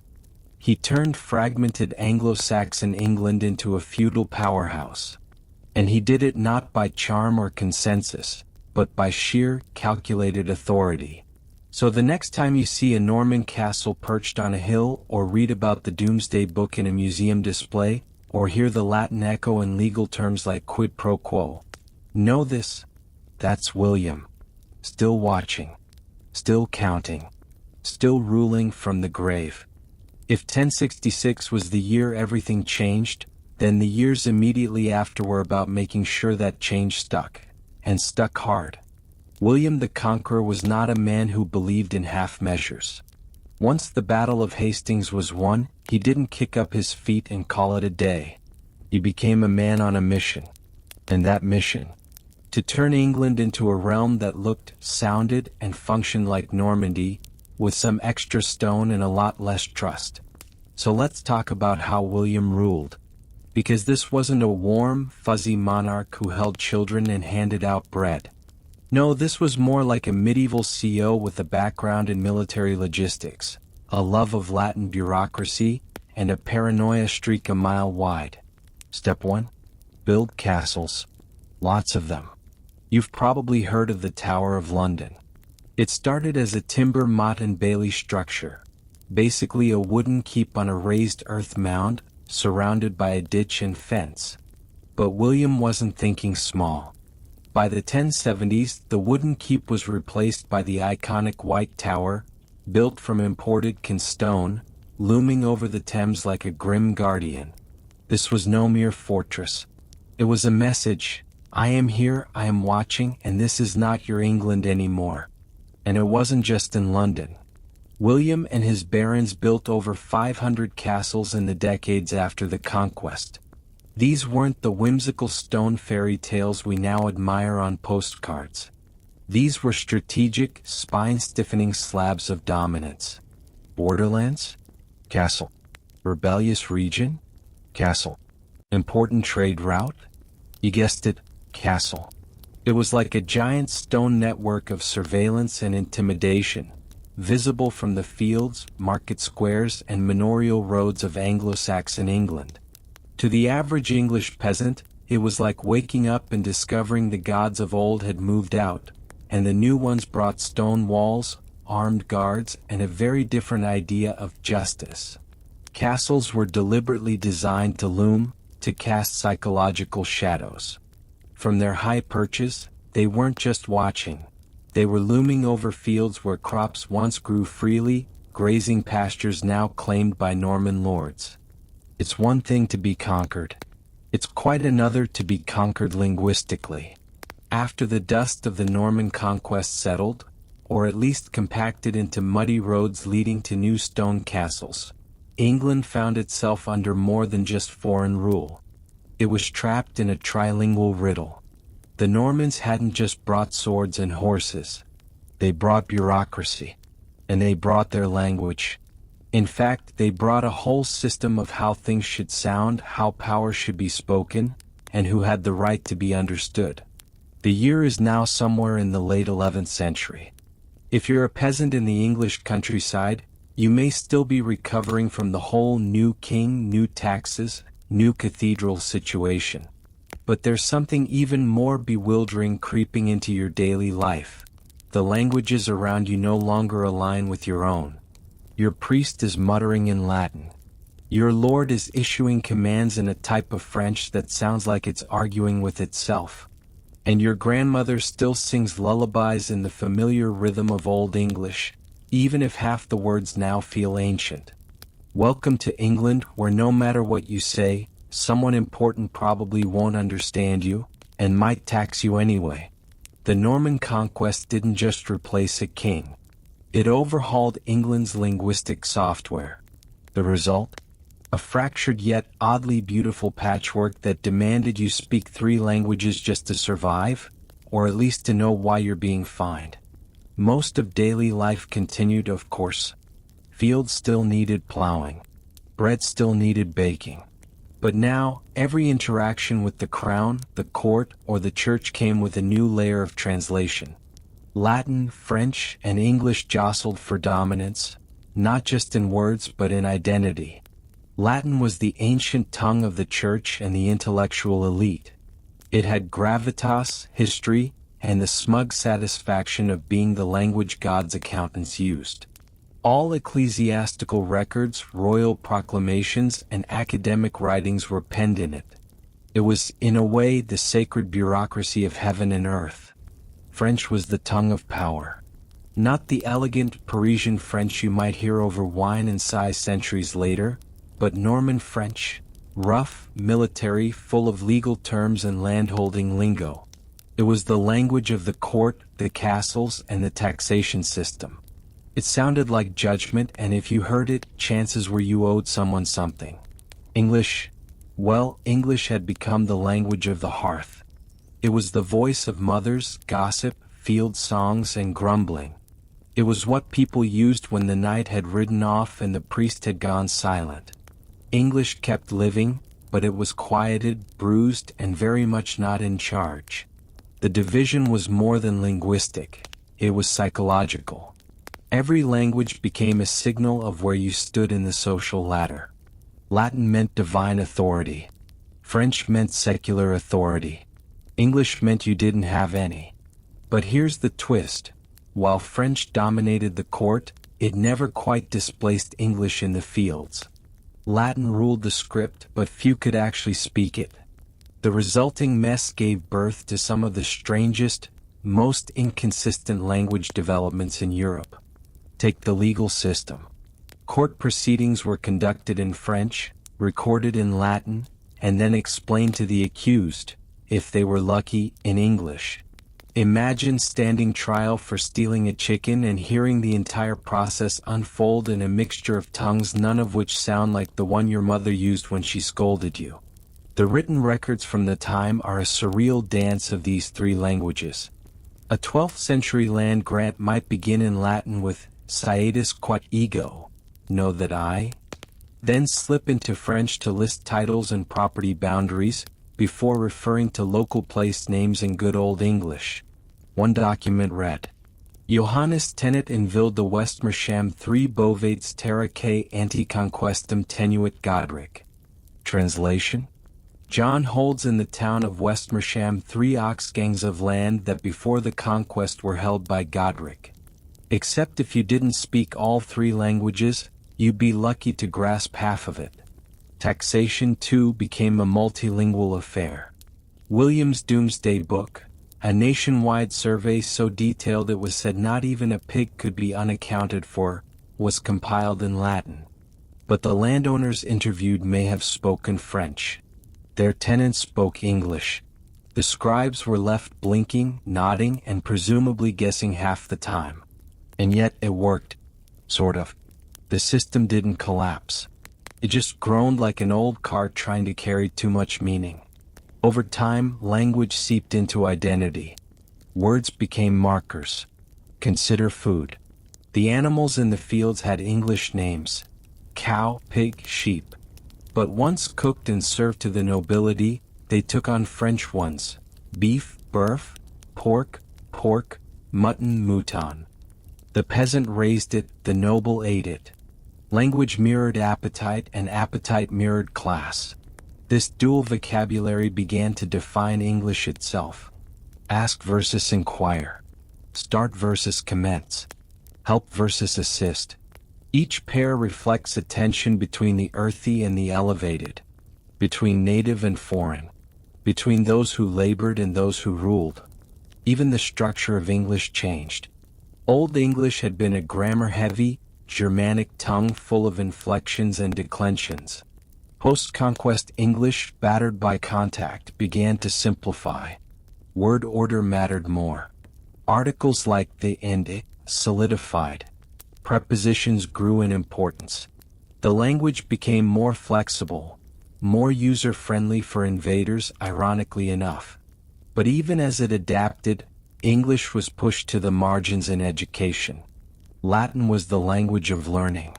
A young scholar, usually male, usually cloistered, would learn to read and write in Latin before ever touching English. Grammar schools focused on Virgil, Cicero, and the Psalms. The idea of reading a story in English? Unthinkable. Almost rude. And yet, English survived, on lips, in ballads, and eventually in books. The first major shift came not from policy but from plague. When the Black Death struck in the mid-14th century, it killed indiscriminately. But it especially devastated the clergy. Latin-literate priests died in droves. Communities, desperate for sermons, turned to local speakers. Suddenly, English had a purpose beyond the fireplace. It had a pulpit. Around the same time, legal reforms began to recognize the absurdity of using a foreign language no one understood. In 1362, the Statute of Pleading mandated that English be used in court proceedings, though the official records would still be kept in Latin. It was a compromise, but a start. By the late 1300s, Geoffrey Chaucer was writing his Canterbury Tales in English, not just in English, but in a robust, expressive form that captured irony, humor, and pathos. It was proof that English could carry meaning across classes. It wasn't just for jokes or orders anymore. It could tell stories. And what stories? Chaucer's pilgrims, monks, millers, knights, and wives, all spoken voices shaped by this three-tiered world. French sneaked into their vocabulary.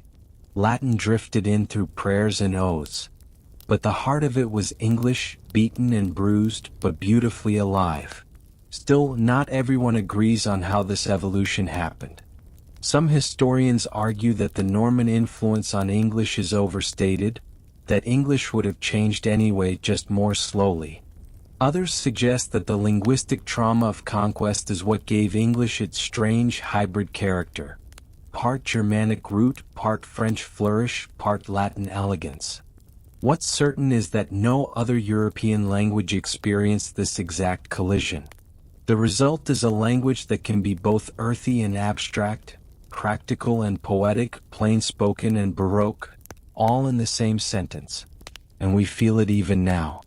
Every time you switch between saying start and commence, or describe your feelings as happy versus content, you're echoing that ancient class divide. The Norman conquest didn't just shape England's borders.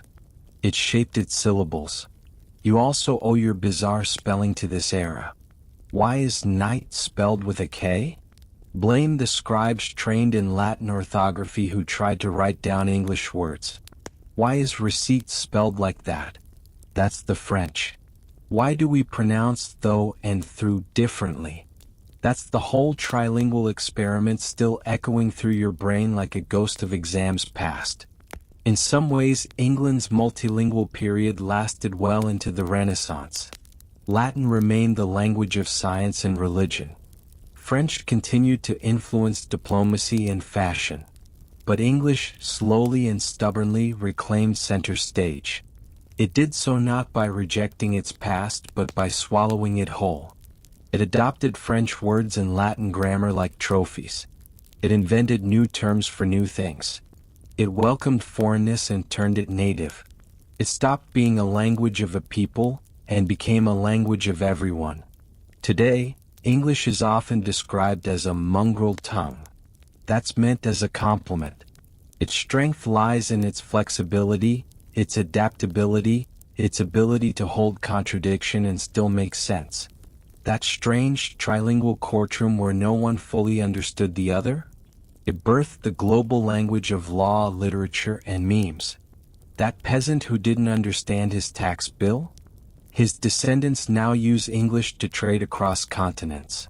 So yes, Norman rule brought oppression, taxation, and castles with suspiciously pointy architecture. But it also brought transformation. And in the long run, the voices it tried to silence grew louder, merging, mixing, and eventually becoming a chorus. A messy, glorious, endlessly confusing chorus. The kind that still gives linguists nightmares. And podcasters content. Henry II was not what you'd call a low-key king. No, he was ambitious, energetic, and possessed a knack for bureaucracy that would make any modern CEO jealous, and perhaps a little frightened. Picture him striding through the corridors of his palace, a plan always simmering behind that fiery gaze. He ruled an empire that stretched from the Scottish borders down to the Pyrenees, and yet he had time to think about law, taxes, and how to make his subjects obey in ways that were just orderly enough to feel inevitable but strict enough to remind everyone who was boss. But even an emperor with administrative flair can stumble when he tangles with an archbishop who thinks himself a direct messenger of God. Enter Thomas Becket, the Archbishop of Canterbury, who, despite starting his career as Henry's chancellor and closest friend, quickly transformed into the man who made kings squirm. Thomas had a way of wearing his holiness like armor, yet beneath that exterior there was a cunning and independence that even Henry, brilliant as he was, hadn't fully accounted for. They had once been inseparable, plotting reforms and reorganizing the realm's finances. But when Henry decided it was time to consolidate power over the church, to make sure that even bishops and abbots bowed to royal authority, Thomas became a problem. Now imagine the tension. The king walking the cold stone halls, issuing commands with the weight of an empire behind his voice. The archbishop, sitting in his cathedral, flanked by canons and monks, interpreting every royal decree through a theological lens that often disagreed with reality. They clashed not in a single event, but over years in letters, in councils, and sometimes in silent, icy glances that carried the weight of 1,000 unspoken threats. Henry wanted control. Thomas wanted autonomy. The people in between were left guessing which authority truly mattered.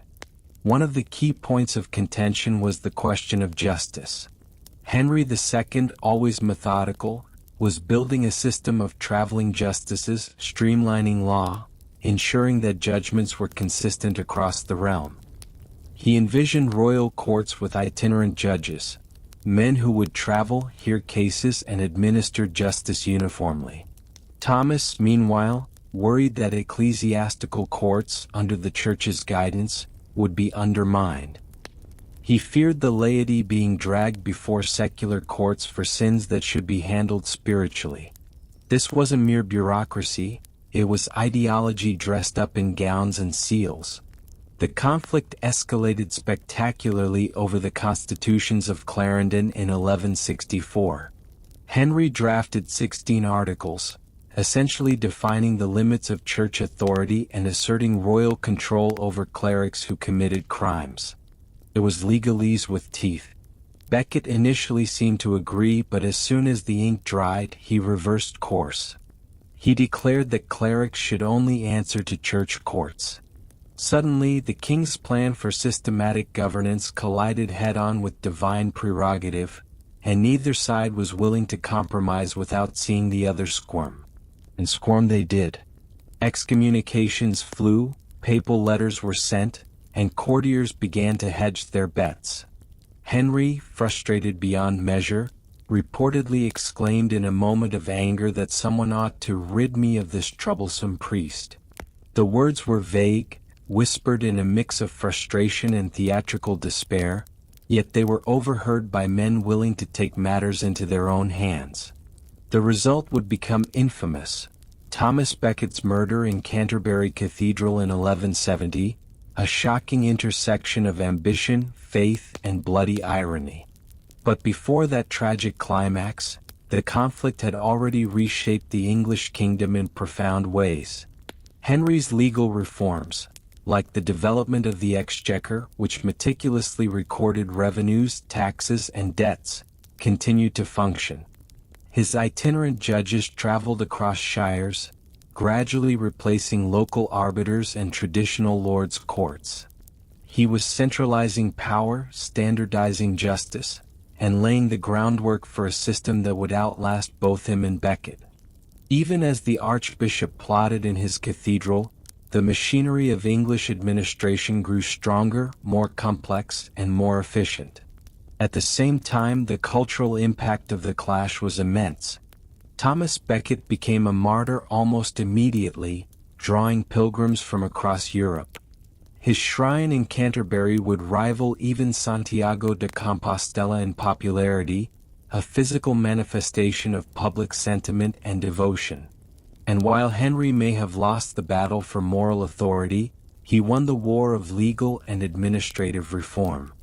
It was a classic medieval paradox: death as a catalyst for legend, bureaucracy as a silent, enduring victor. There are some fascinating lesser-known tidbits tucked into this story. For instance, Thomas Becket was notoriously meticulous about his wardrobe.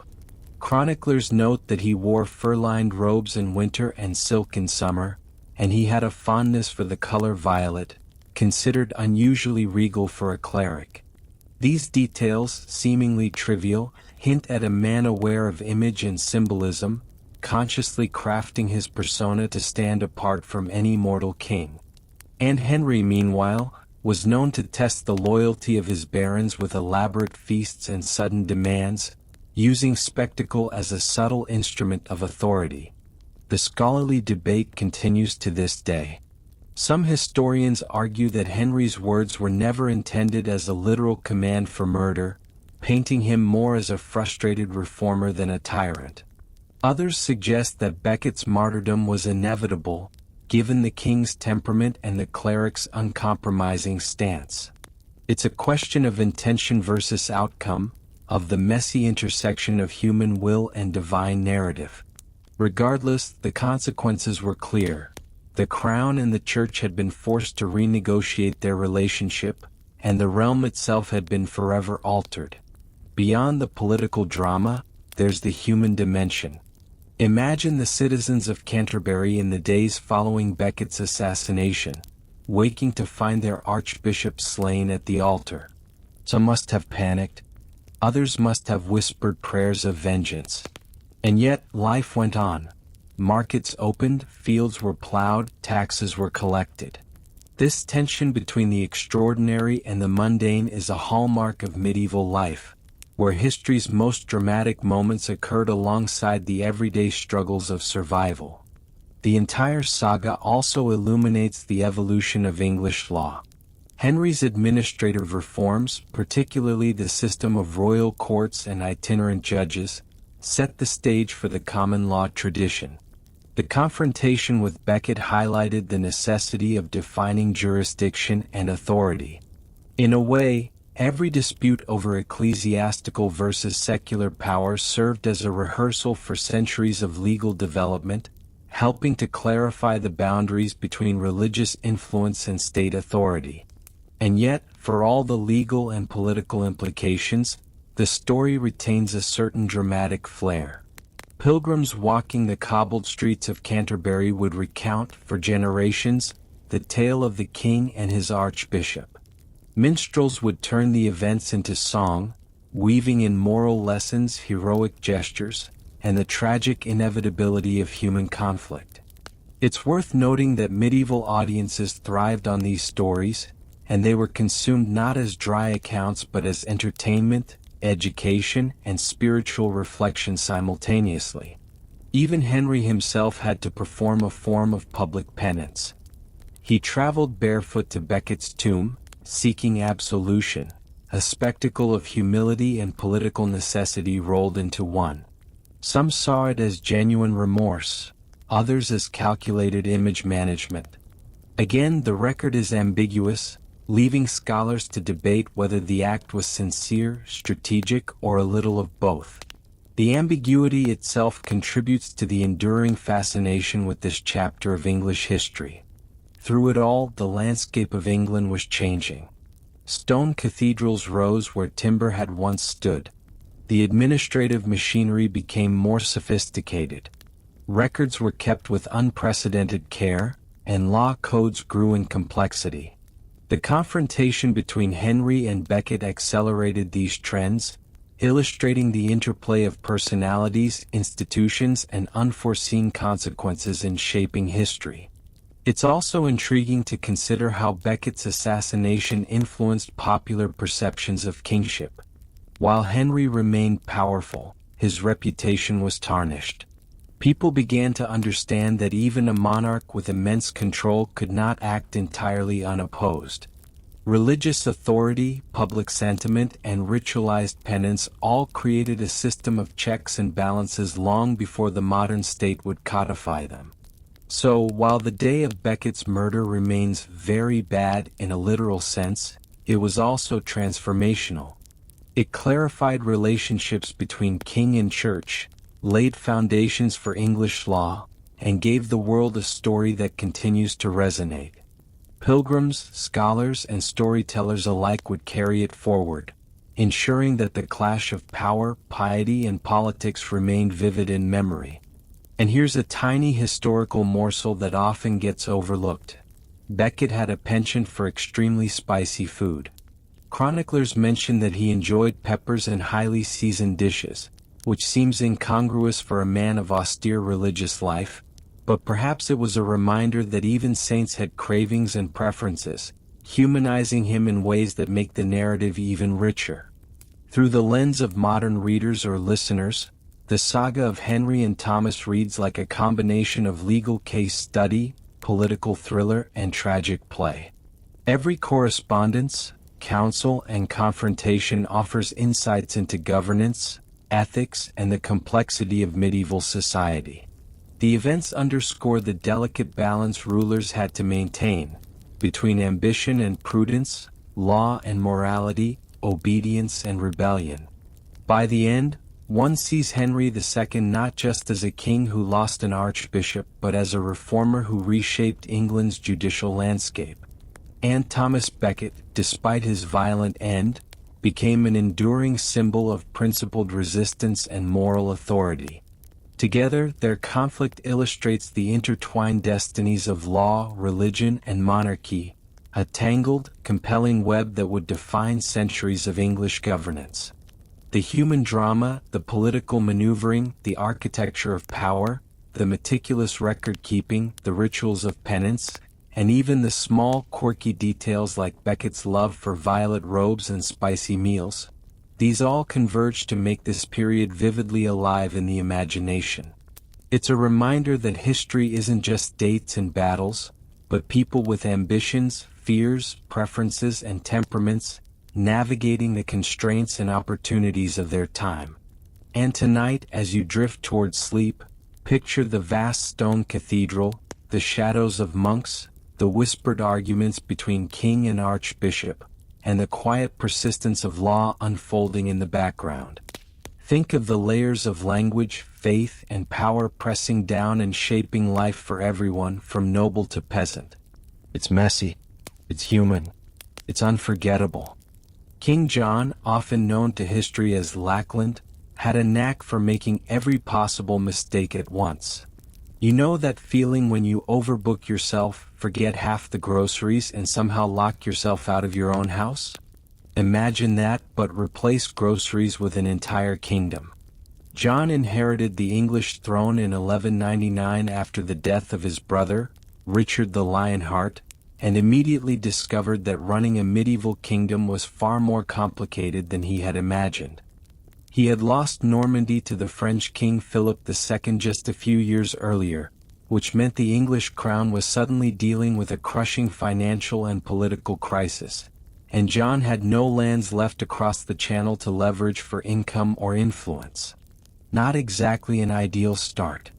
But John had energy, charisma in small doses, and a mind for administration, though often applied in all the wrong directions.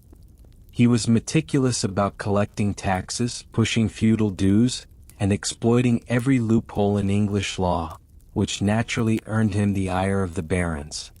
Imagine being a noble in 13th century England. Your king is constantly asking for money, levying fines, and taking hostages when you resist. John's leadership style could best be described as micromanaging tyrant with occasional charm. It's no surprise that the barons started whispering, grumbling, and ultimately plotting. The tipping point came in the 1210s when John's attempts to assert absolute control collided with the expectations of his nobility and the church. England's barons, seasoned veterans of war and governance, had their own expectations of what a king should do. Ideally, defend the realm, settle disputes fairly, and avoid bankrupting the country with whimsical crusades or feuds. John, on the other hand, had mastered the art of financial improvisation, extracting revenue wherever he could, often with brutal efficiency. Even contemporary chroniclers, some loyal to the crown, described him as both brilliant and insufferably obstinate. By 1215, tensions had reached a boiling point. The barons marched to London, their banners fluttering, their knights assembled, demanding accountability and constraints on royal power. It's said that John, faced with the prospect of outright rebellion, reluctantly agreed to a charter that would become known as Magna Carta. Yes, a king actually being forced to check the box on governance is as surreal as it sounds. The Magna Carta, signed on June 15, 1215, was not a casual agreement but a meticulously drafted document specifying the limits of royal authority, the rights of barons, and the expectations for justice and fair taxation.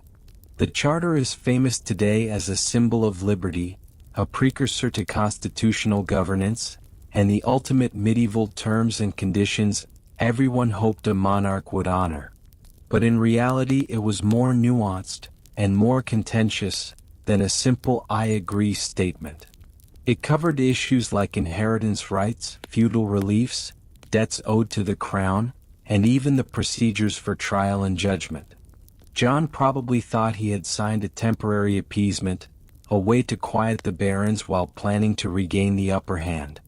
Indeed, the barons didn't even get a permanent solution immediately. John, after putting quill to parchment, sought to annul the charter with papal support, arguing that it infringed upon divine rights of kingship. The Pope, eager to maintain influence and maintain his own supremacy over European monarchs, declared Magna Carta null and void.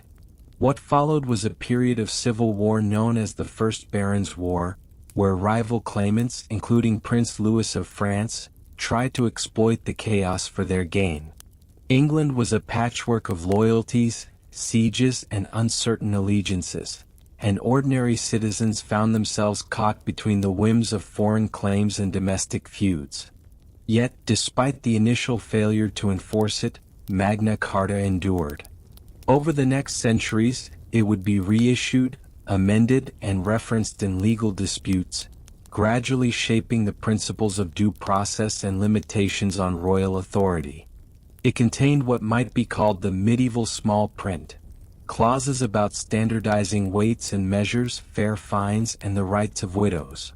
While modern audiences may focus on the liberties of the barons and their successors, the document also reflects a practical approach to governance. Predictable rules, consistency in taxation, and the king's accountability, ideas that resonate even today. And while the legal and administrative ramifications are profound, there's also a human side to the story.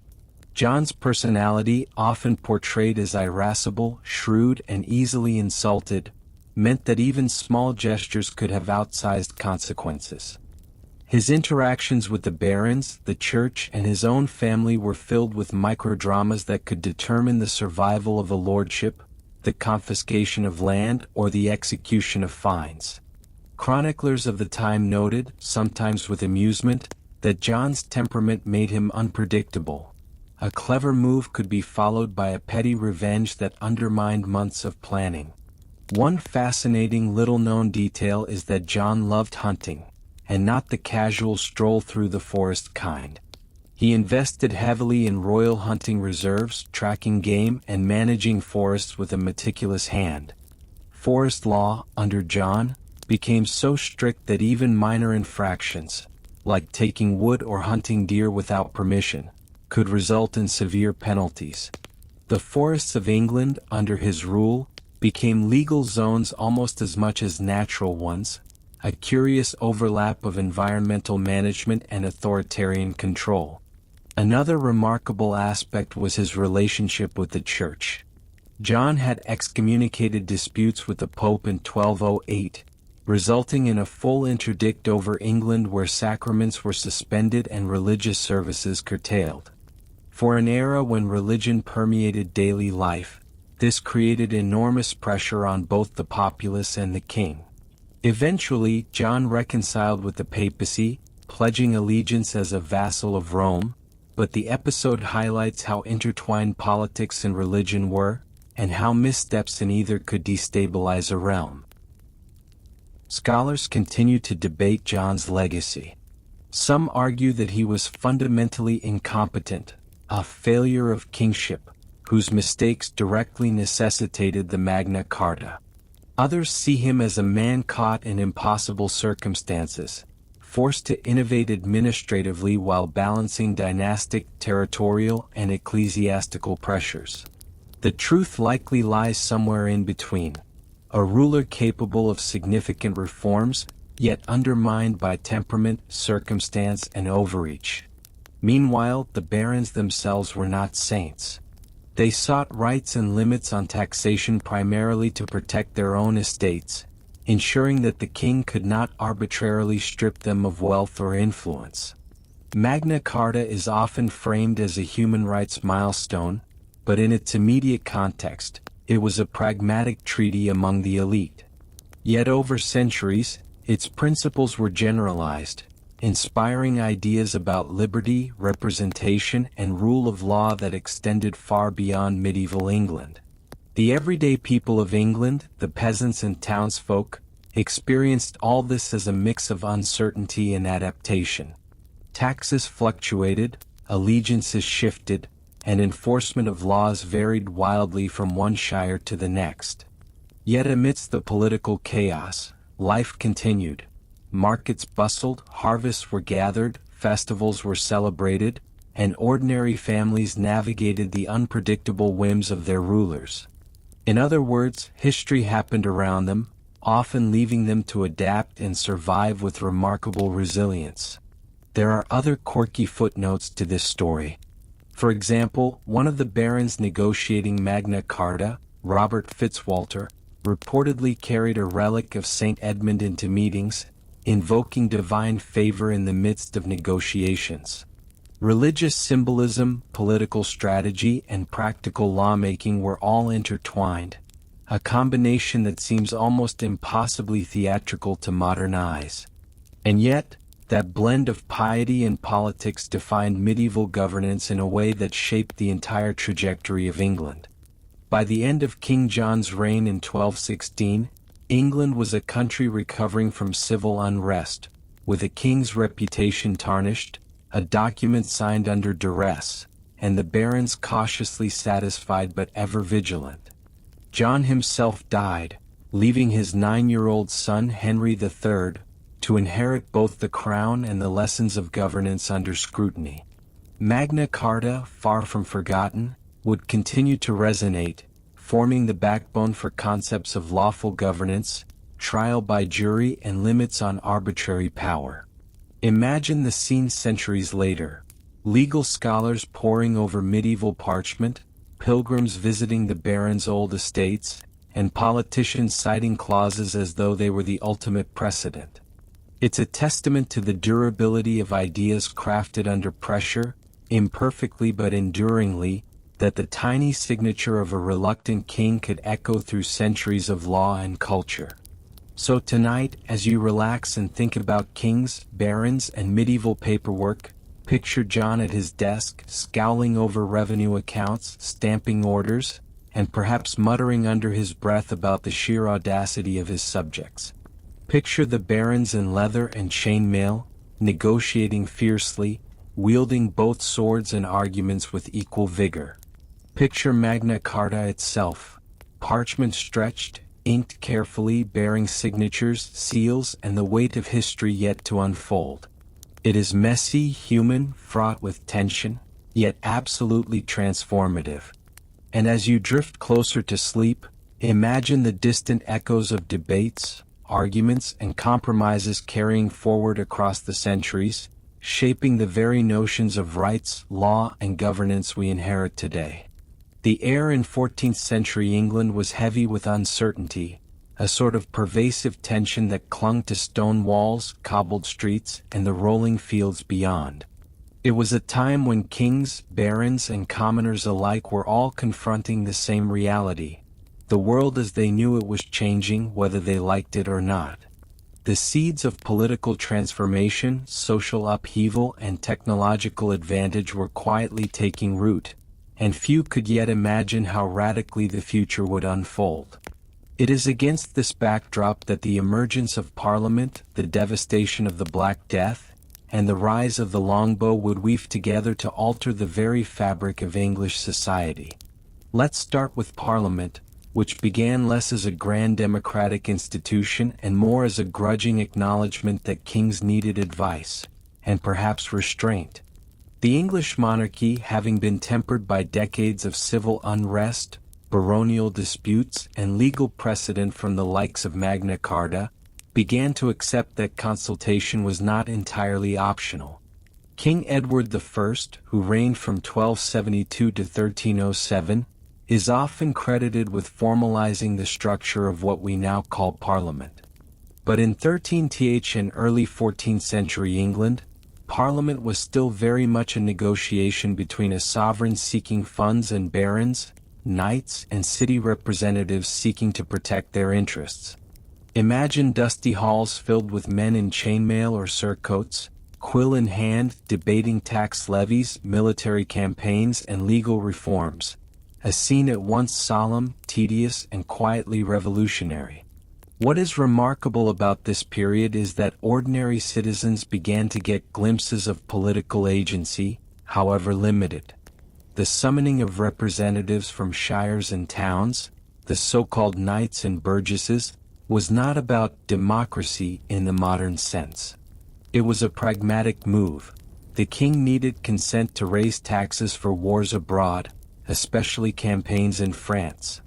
Yet, slowly and almost imperceptibly, the idea emerged that the crown could not simply decree and collect without some form of representation, or at least consultation. The first full assembly of this kind is often cited as 1295, the model parliament of Edward I, which included not just the barons but representatives of the counties and boroughs. It was a modest step, but the symbolism was potent. Governance now involved voices beyond the immediate courtly elite. While political innovation simmered in Parliament, the longbow was reshaping military realities. You might think of knights in shining armor as the epitome of medieval warfare, but in the fields of Crécy, 1346, Poitiers, 1356, and Agincourt, 1415, the longbowmen rewrote the rules. These English archers, often drawn from yeoman farmers, could launch volleys of arrows that penetrated armor and disrupted cavalry charges. The longbow was simple, cheap, and devastatingly effective, an equalizer in an era dominated by aristocratic warriors. Its rise gave ordinary men a tangible strategic power, a subtle hint that God-given kingship could be challenged not only through politics but through skill and innovation. And then, of course, there was the Black Death. Arriving in England in 1348, the plague descended with brutal efficiency, wiping out an estimated one-third of the population in just a few years. Entire villages emptied, markets closed, labor became scarce. Surviving peasants suddenly held a kind of leverage unimaginable before. Wages rose, mobility increased, and landlords who had once held near absolute authority had to negotiate. What was once rigidly hierarchical began to wobble.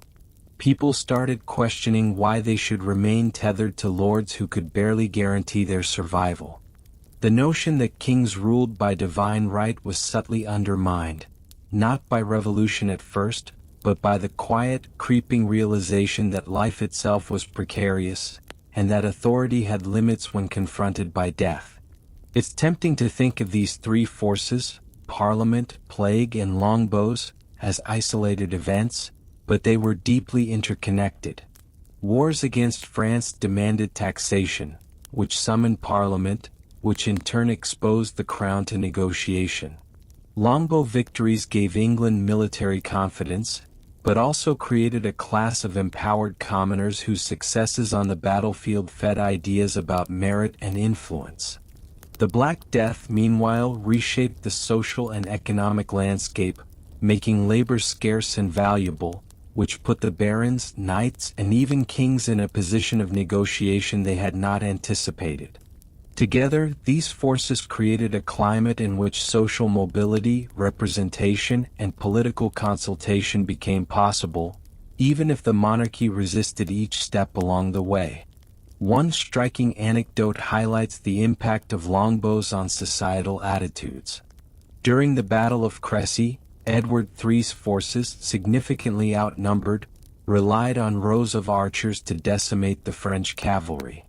Contemporary chroniclers noted that the sight of thousands of arrows darkening the sky was like a storm of steel, and the psychological effect on heavily armored knights was profound.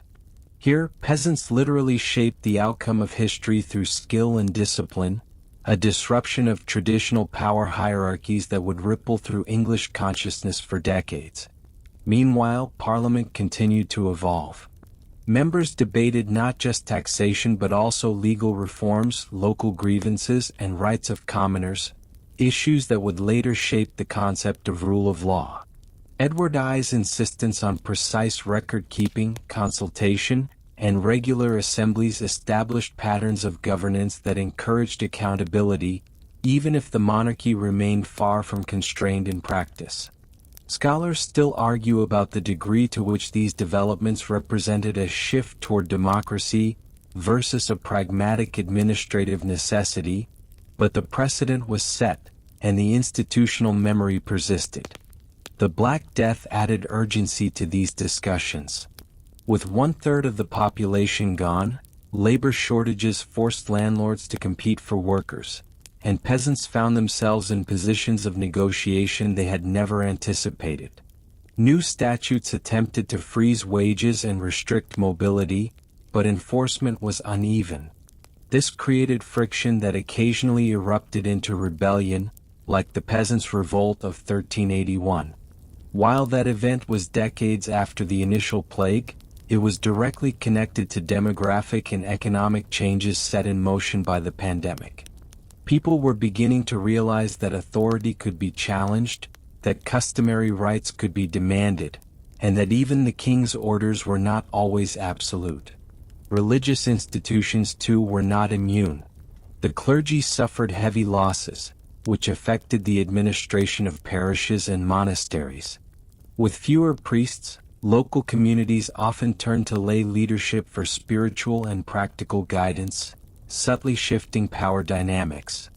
Art, literature, and education persisted but were filtered through the lens of loss and uncertainty.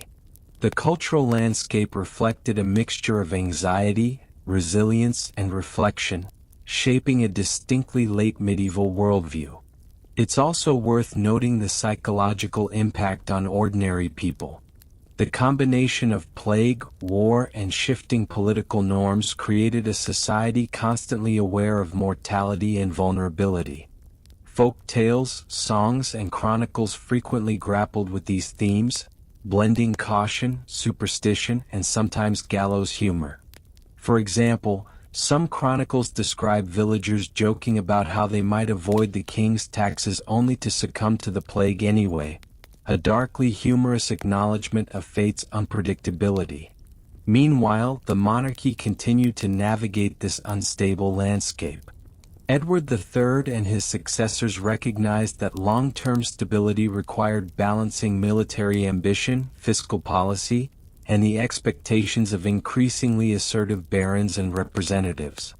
This delicate dance between authority and accountability would define English politics for centuries.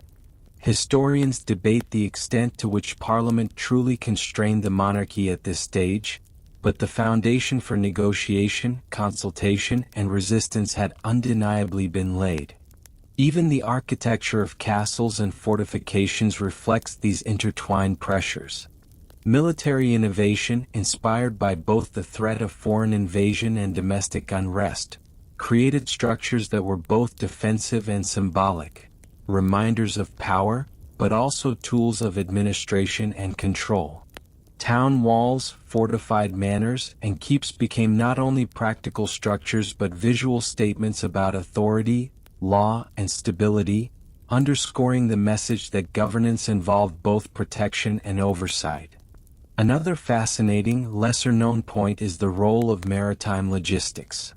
England's position as an island kingdom meant that both supply chains and military campaigns depended on efficient navigation and shipbuilding. During this period, improvements in longship construction, port management, and coastal defense facilitated rapid mobilization, whether for longbow archers traveling to France or for regional militia defending against raids. The sea became both a lifeline and a strategic tool, a medium through which social, economic, and military transformation could occur simultaneously. By the late 14th century, the cumulative effect of these forces, Parliament, the Black Death, and the longbow, was profound.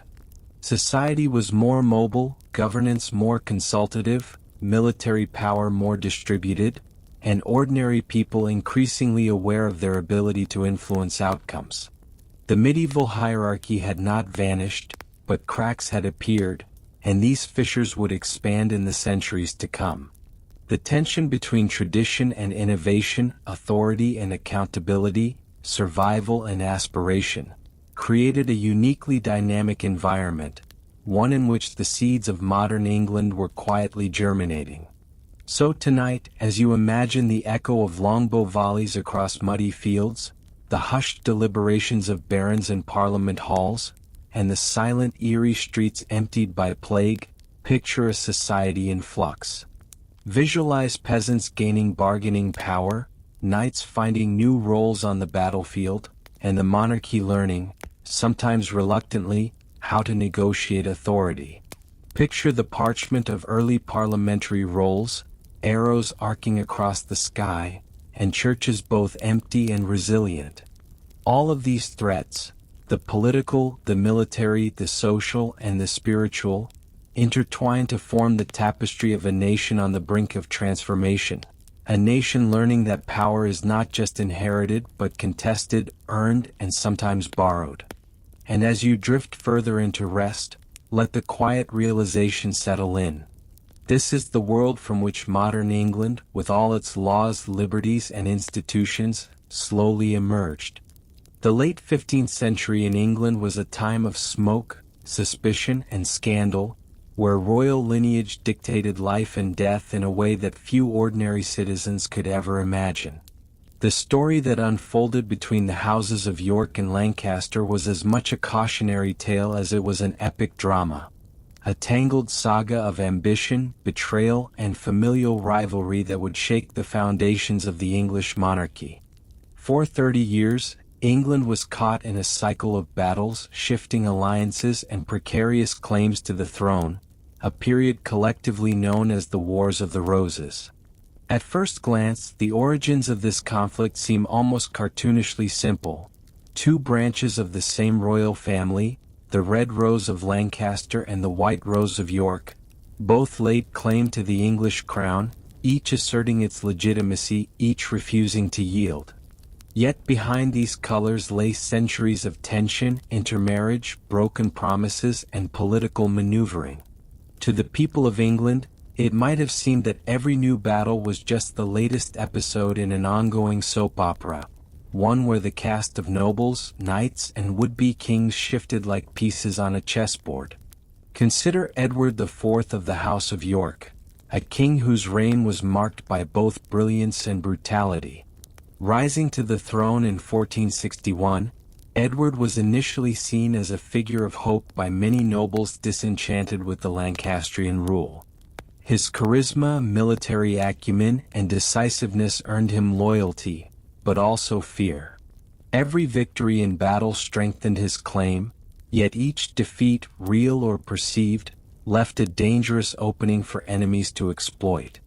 Even his closest allies had to navigate a treacherous landscape of favoritism, suspicion, and opportunism. Imagine walking the corridors of a great castle, where the flicker of torchlight could reveal both secret smiles of loyalty and whispered plans of betrayal. The role of Edward's queen, Elizabeth Woodville, added another layer of complexity. Her family, once relatively minor in influence, suddenly became extraordinarily powerful through marriage, provoking jealousy and resentment among established noble houses. Nobles accused the Woodvilles of monopolizing royal favor, and the tension escalated into plots and uprisings. At one point, these intrigues threatened Edward's reign itself, forcing him to rely on a combination of political cunning and sheer military force to maintain his throne. Meanwhile, England's citizens watched from below, not entirely passive, but largely subject to the whims of those claiming divine and hereditary authority. On the Lancastrian side, Henry VI embodied a very different style of monarchy. Weak, indecisive, and prone to bouts of mental illness, Henry was ill-equipped to manage the fractious nobility. His incapacity provided the opening the Yorkists needed to challenge his authority, but it also exposed the kingdom to chaos, as factions within Lancaster itself argued over the direction of loyalty and strategy. Margaret of Anjou, Henry's formidable queen, emerged as a force in her own right, leading armies, negotiating alliances, and fiercely defending her son's inheritance. Historians still debate the extent to which Margaret's political acumen offset Henry's weaknesses, but it is clear she was both a symbol of resistance and a lightning rod for controversy. Battles were frequent, brutal, and decisive. The Battle of Toten in 1461, fought in a snowstorm, is often cited as one of the largest and bloodiest conflicts on English soil. Accounts describe archers lined along frozen ridges, swords flashing under gray skies, and bodies strewn across the fields like shattered chess pieces. The sheer scale of Toten reflected the intensity of dynastic ambition, and its outcome cemented Edward IV's ascension, though the victory did not quell the Lancastrian threat entirely. Even as kings were crowned and executed, exiled and restored, the struggle continued, leaving ordinary villagers and townspeople to suffer the consequences of warfare that was as much about symbolism as survival. Amid these grand narratives, smaller, lesser-known stories reveal the everyday reality of living under constant threat. Noble families might suddenly find themselves dispossessed, castles seized, or servants conscripted into armies. Peasants were forced to supply food, labor, and shelter to whichever faction held sway locally, and loyalties were often pragmatic rather than ideological. Chroniclers of the time, often monks or clerics, painted the conflict with dramatic language, likening it to apocalyptic upheaval, yet they also noted the resilience of ordinary communities, who rebuilt homes, repaired walls, and continued tending fields even as the nobility fought over crowns. Another facet of this period was the shifting use of propaganda and symbolism. Heraldry, banners, and roses, red or white, were not mere decoration. They were tools of identity, rallying points in battle, and means of asserting legitimacy. Citizens could instantly recognize whose forces were approaching, which household held authority, and which cause the king or local lord supported. This visual language carried immense psychological weight, reinforcing the notion that kingship was both an inherited right and a performance that required continual display and recognition. The endgame of the Wars of the Roses introduced the Tudor dynasty, beginning with Henry Tudor's victory at the Battle of Bosworth Field in 1485. Henry VII's triumph was not only a military success but also a symbolic one, uniting the warring houses through marriage to Elizabeth of York, effectively blending the red and white roses into a single emblem. This act of dynastic fusion was part political strategy, part peacekeeping gesture, and part public relations genius, a lesson in how symbolism and policy could intersect to consolidate power. Yet, even after Bosworth, England was far from fully stabilized. Henry had to navigate lingering Yorkist loyalists, secure alliances with foreign powers, and demonstrate that his rule was both legitimate and effective. Culturally, the era of the Wars of the Roses left a lasting imprint. Literature, art, and courtly life reflected the turbulence and the drama. Chroniclers and poets recorded tales of heroism, betrayal, and intrigue, many of which would influence later works, including Shakespeare's histories centuries later. The human drama, the ambitious young nobles, the cautious advisors, the determined queens, was as compelling as the battles themselves, and in many ways, the interpersonal tensions were as decisive as the clashing armies on the field. There's a lesser-known detail that often gets overlooked: the role of espionage and intelligence. Nobles and monarchs relied on informants, coded messages, and clandestine diplomacy to gain the upper hand. Letters were read aloud in secret chambers, spies mingled in markets and taverns, and even the clergy sometimes played double roles, offering counsel to both sides. This intricate web of communication, deception, and negotiation illustrates that the Wars of the Roses were not fought solely with swords and arrows. They were as much a war of minds, strategy, and perception. It's also worth noting the economic consequences. 30 years of near-constant conflict strained royal coffers, disrupted trade, and caused inflation in certain regions. Estates could lose entire harvests due to marauding armies, while mercenary wages drained noble treasuries. Yet paradoxically, this period also encouraged local governance and self-reliance, as communities learned to manage affairs when distant kings and barons were preoccupied with dynastic disputes. In this sense, instability inadvertently fostered innovation in administration, finance, and military organization. As you visualize this, picture the tension-filled corridors of royal palaces, the icy fields of Toten, and the whispered strategies in candlelit chambers. Imagine the clamor of armies, the flutter of banners, and the careful diplomacy behind closed doors. The Wars of the Roses were a world where personal ambition and public consequence collided, where the outcome of a single skirmish could decide a dynasty, and where symbols, roses, crowns, alliances, carried the weight of life, death, and legitimacy. Ultimately, the conclusion of this bloody, protracted conflict allowed the Tudors to ascend, bringing a new era of relative stability, administrative reform, and centralization. England emerged from the Wars of the Roses scarred but wiser, with lessons in the dangers of factionalism, the power of symbolism, and the necessity of bridging divided loyalties. The story of these 30 years is not merely one of battles and kings.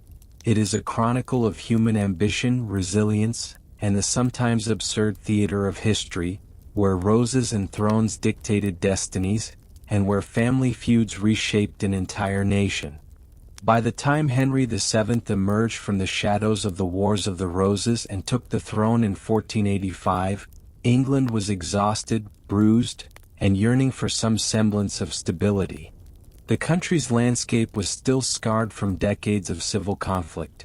Castles and towns bore the marks of battles past, noble families were decimated, and the common folk had long grown tired of armies marching across their lands. Henry understood that claiming the crown was one thing, keeping it intact was another entirely. He was a Lancastrian by blood but a strategist by nature. Mere military victory would not guarantee peace. He needed a combination of diplomacy, careful marriages, financial oversight, and the quiet enforcement of laws to bind a fractured nation together. And of course, a little intimidation didn't hurt. One of Henry's first moves was to marry Elizabeth of York, a union that symbolically ended the bitter feud between Lancaster and York. But it was also a shrewd political maneuver. By uniting the two warring houses, Henry reduced the likelihood of Yorkist uprisings and strengthened his claim to the throne. This was not a romantic fairy tale, it was calculated consolidation. He understood that England needed a monarch who could enforce authority without alienating the nobility entirely, a delicate balance, as the aristocracy was still restless, quick to rebel, and more than willing to entertain pretenders to the crown. Even during his early reign, spies, informants, and secret reports were an essential part of governance, creating a proto-bureaucratic network that kept an eye on the kingdom and the ambitions of those within it. Henry VII was effectively England's first king to combine the sword and the ledger, and he did so with meticulous precision. Beyond politics, Henry worked to centralize governance. Local lords had previously wielded enormous autonomy, often more than the king himself, leading to frequent disputes, skirmishes, and outright rebellions. Henry used bonds, fines, and commissions of inquiry to limit their independence, enforcing law and order across the land. Nobles were subtly restrained. Ordinary citizens were protected by the crown's expanding reach. Some historians argue that Henry's policies merely postponed rebellion, while others insist they laid the structural foundations for a strong, centralized Tudor state. Either way, the effect was clear. England began to resemble a single entity rather than a patchwork of competing fiefdoms. The Tudors were not only monarchs, they were architects of order, curators of the emerging English state. Then came Henry VIII, a king whose very name evokes a mixture of charm, terror, and scandal. In 1509, Henry ascended the throne as a young, athletic, and charismatic ruler. The early years of his reign were filled with tournaments, feasts, and grand pageantry. He was a Renaissance prince in many ways, learned, cultured, and deeply concerned with his image. But beneath the glittering surface, Henry harbored anxieties and ambitions that would reshape England entirely. His most pressing concern was the continuity of his dynasty. A male heir was paramount, and the traditional church stood in his way.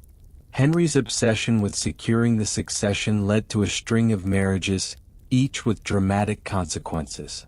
Catherine of Aragon, his first wife, was a strong, devout queen, and their early years together were politically stable, if not always emotionally straightforward.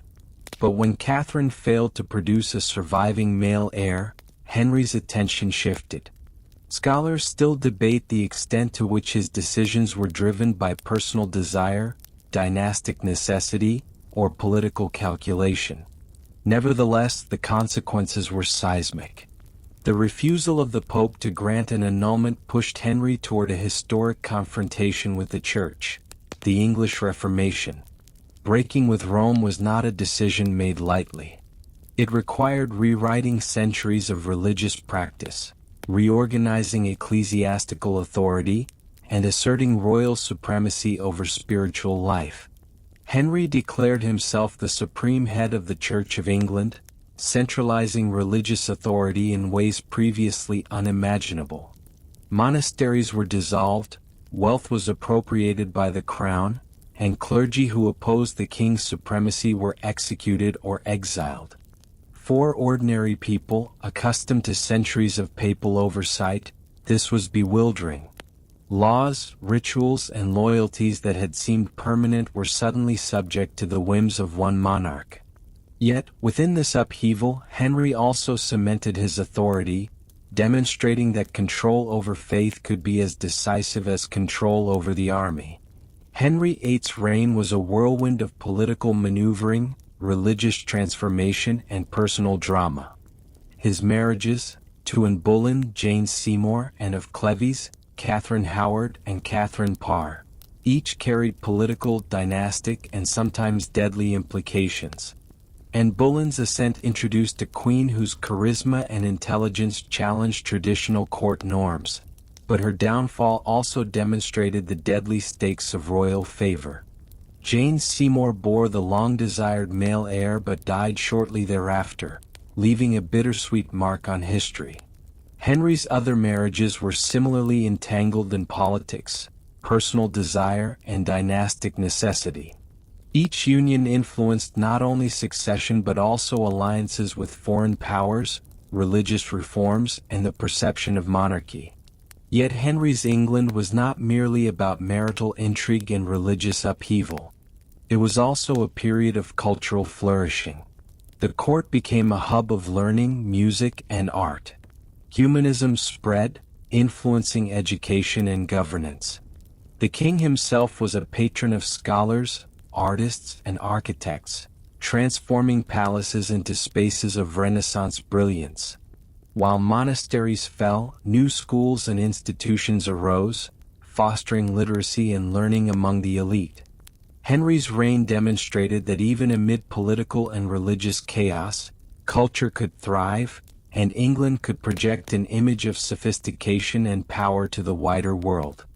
The children of Henry VIII, Edward VI, Mary I, and Elizabeth I, each inherited a kingdom transformed by their father's actions. Edward VI's short reign advanced Protestant reforms, further embedding the Reformation into English life. Mary I, often remembered for her attempts to restore Catholicism, faced resistance and unrest, highlighting the difficulties of reversing entrenched change. Elizabeth I, ascending the throne in 1558, inherited a country marked by religious division, fragile political alliances, and high expectations. Yet she mastered the delicate balance of power, using diplomacy, legislation, and image to stabilize the realm.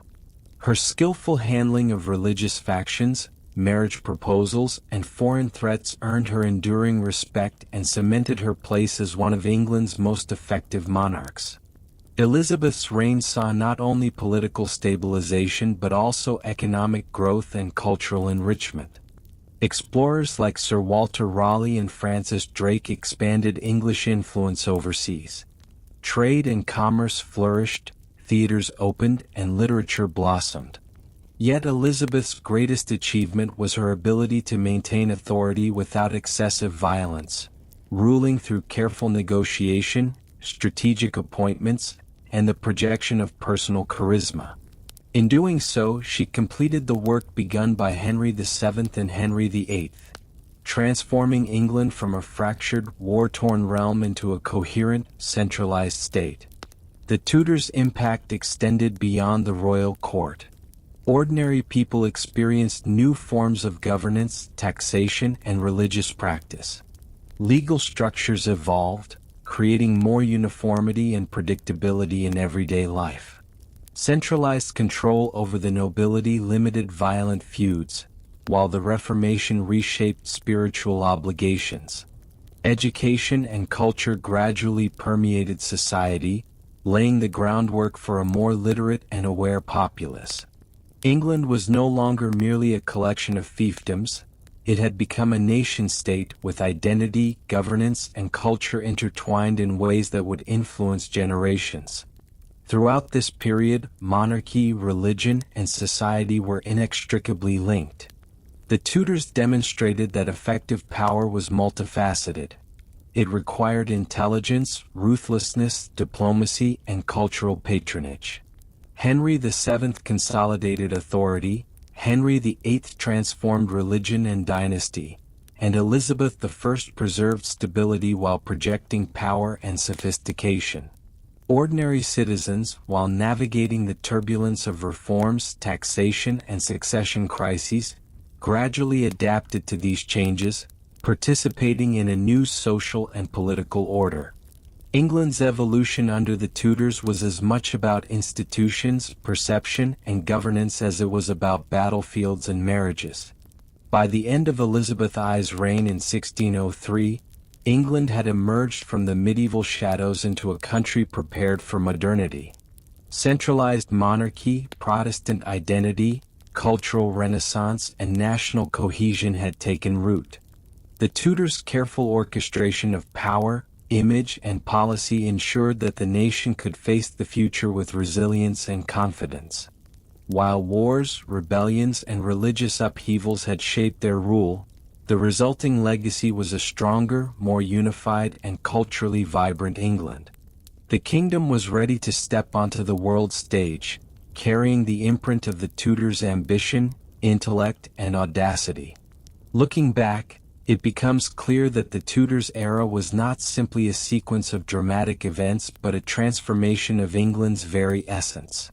From Henry VII's cautious consolidation to Henry VIII's revolutionary religious reforms and Elizabeth I's deft navigation of politics and culture, the period reshaped governance, society, and national identity. Institutions created during these decades would influence law, monarchy, and culture for centuries. Ordinary people, while often spectators to dynastic drama, were also participants in a gradual redefinition of English society, adjusting to new laws, religious practices, and the expectations of a centralized state. The winds of change had swept across England. The Tudors harnessed them, transforming turbulence into structure, conflict into opportunity, and uncertainty into enduring legacy. By the end of the 16th century, England had emerged not just intact, but poised, culturally enriched, and politically consolidated. The nation, once fractured and vulnerable, now had identity, coherence, and a sense of destiny. The Tudors demonstrated that monarchy was not simply about blood and conquest. It was about vision, strategy, culture, and the careful interplay of law, religion, and public perception. As you imagine these centuries passing, think of the castle walls, the illuminated manuscripts, the bustling markets, the trembling nobles, and the resolute monarchs. From Henry VII's careful diplomacy to Henry VIII's decisive break with Rome, and Elizabeth I's artful balancing act, England had been remade. Every decree, marriage, and act of rebellion left a mark on the nation, shaping the laws, institutions, and culture we recognize even today. The Tudors' England was a kingdom forged in ambition, controversy, intellect, and artistry, a kingdom ready to step confidently into the modern world. Hey, now that we've wandered together through over half a millennium of sweeping, twisting, and sometimes turbulent history, let's slow down. Take a deep breath. Feel the soft weight of the night settling around you. In the quiet, let us glance back over all that we have traversed, from the moment the Roman eagles left the British shores, to the dawn of the Tudor world, and let your mind float over it like a leaf drifting gently on a calm river. It all began in a land left fractured, vulnerable, and hungry for leadership, when Roman soldiers finally sailed away, leaving behind walls and roads and a silence that seemed louder than any battle cry. Into that vacuum poured the Angles, Saxons, Jutes, and Frisian adventurers, carrying not just swords and shields, but dreams of hearths, homesteads, and histories yet to be written. We watched them forge kingdoms from uncertainty, naming rivers, hills, and meadows, shaping a culture that would eventually become our language's ancestor.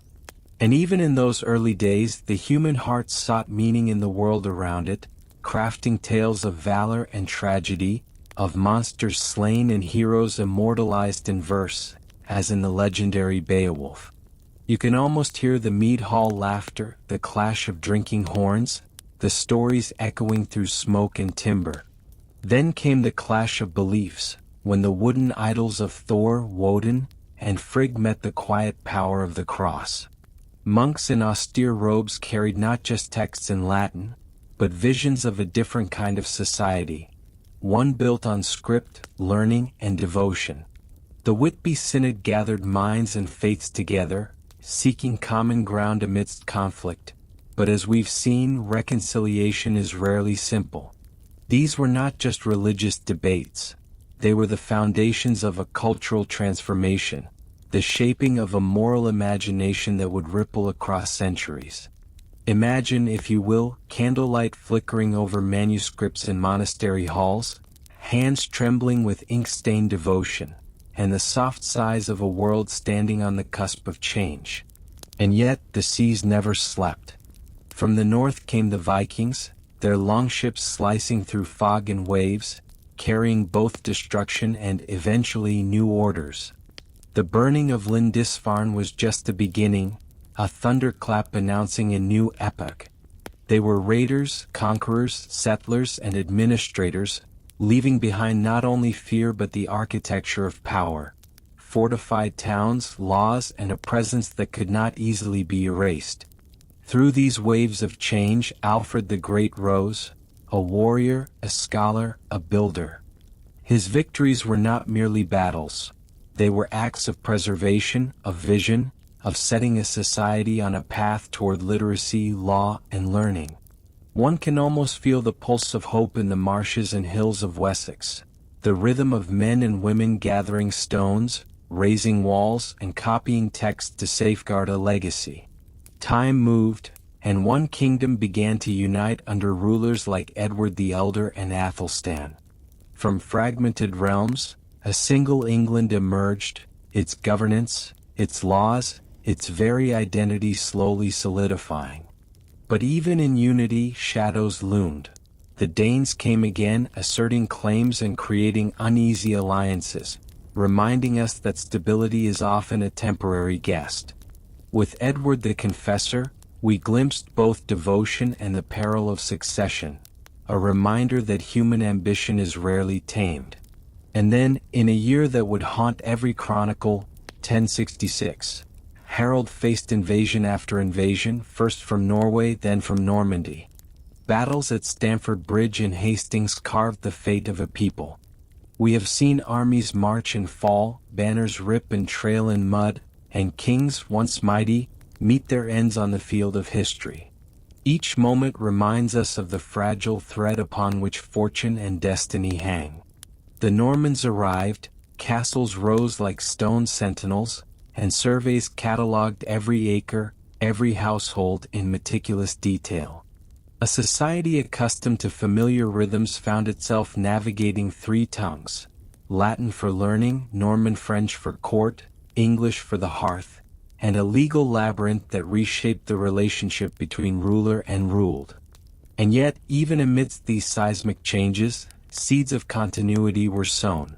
Ordinary people adapted, traditions endured, and a new culture slowly merged into the old. Kings, archbishops, and statesmen engaged in power plays that were sometimes brutal, sometimes brilliantly strategic. Henry II wrestled with Thomas Becket, demonstrating that authority is never absolute and that conscience can challenge might.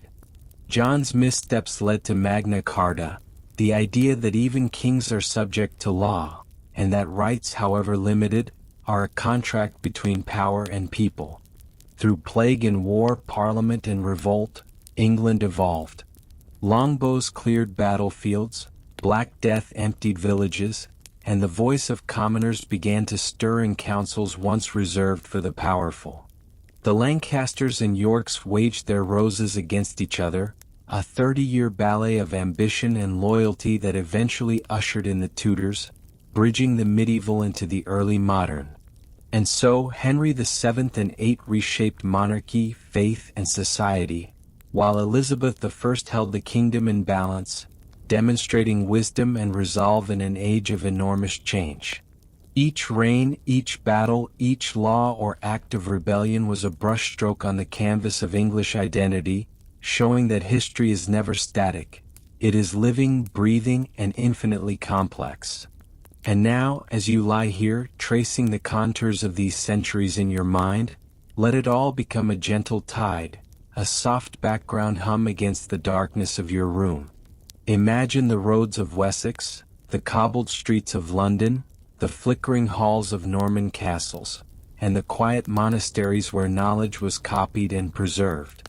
See the banners waving, the longships slicing the misty waters, the mead halls brimming with laughter and tales. Let the rhythm of past centuries sync with your own breath, in, out, calm, still.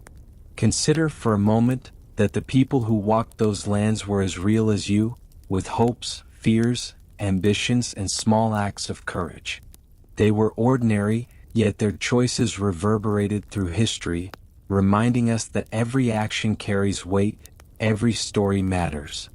So, drift with that thought, the soft echo of human endeavor stretching from Roman departure to Tudor dawn. Feel the wonder, the triumphs, the mistakes, the humor, and the quiet resilience. Let it wash over you like a gentle river, carrying away the day's tensions, leaving only the calm, the stillness, the soft pulse of time. And as your eyelids grow heavy, imagine that you are lying under the same sky as they once did, stars blinking in approval, the moon whispering softly, all is as it should be for now. Rest and dream of what has been and what may come.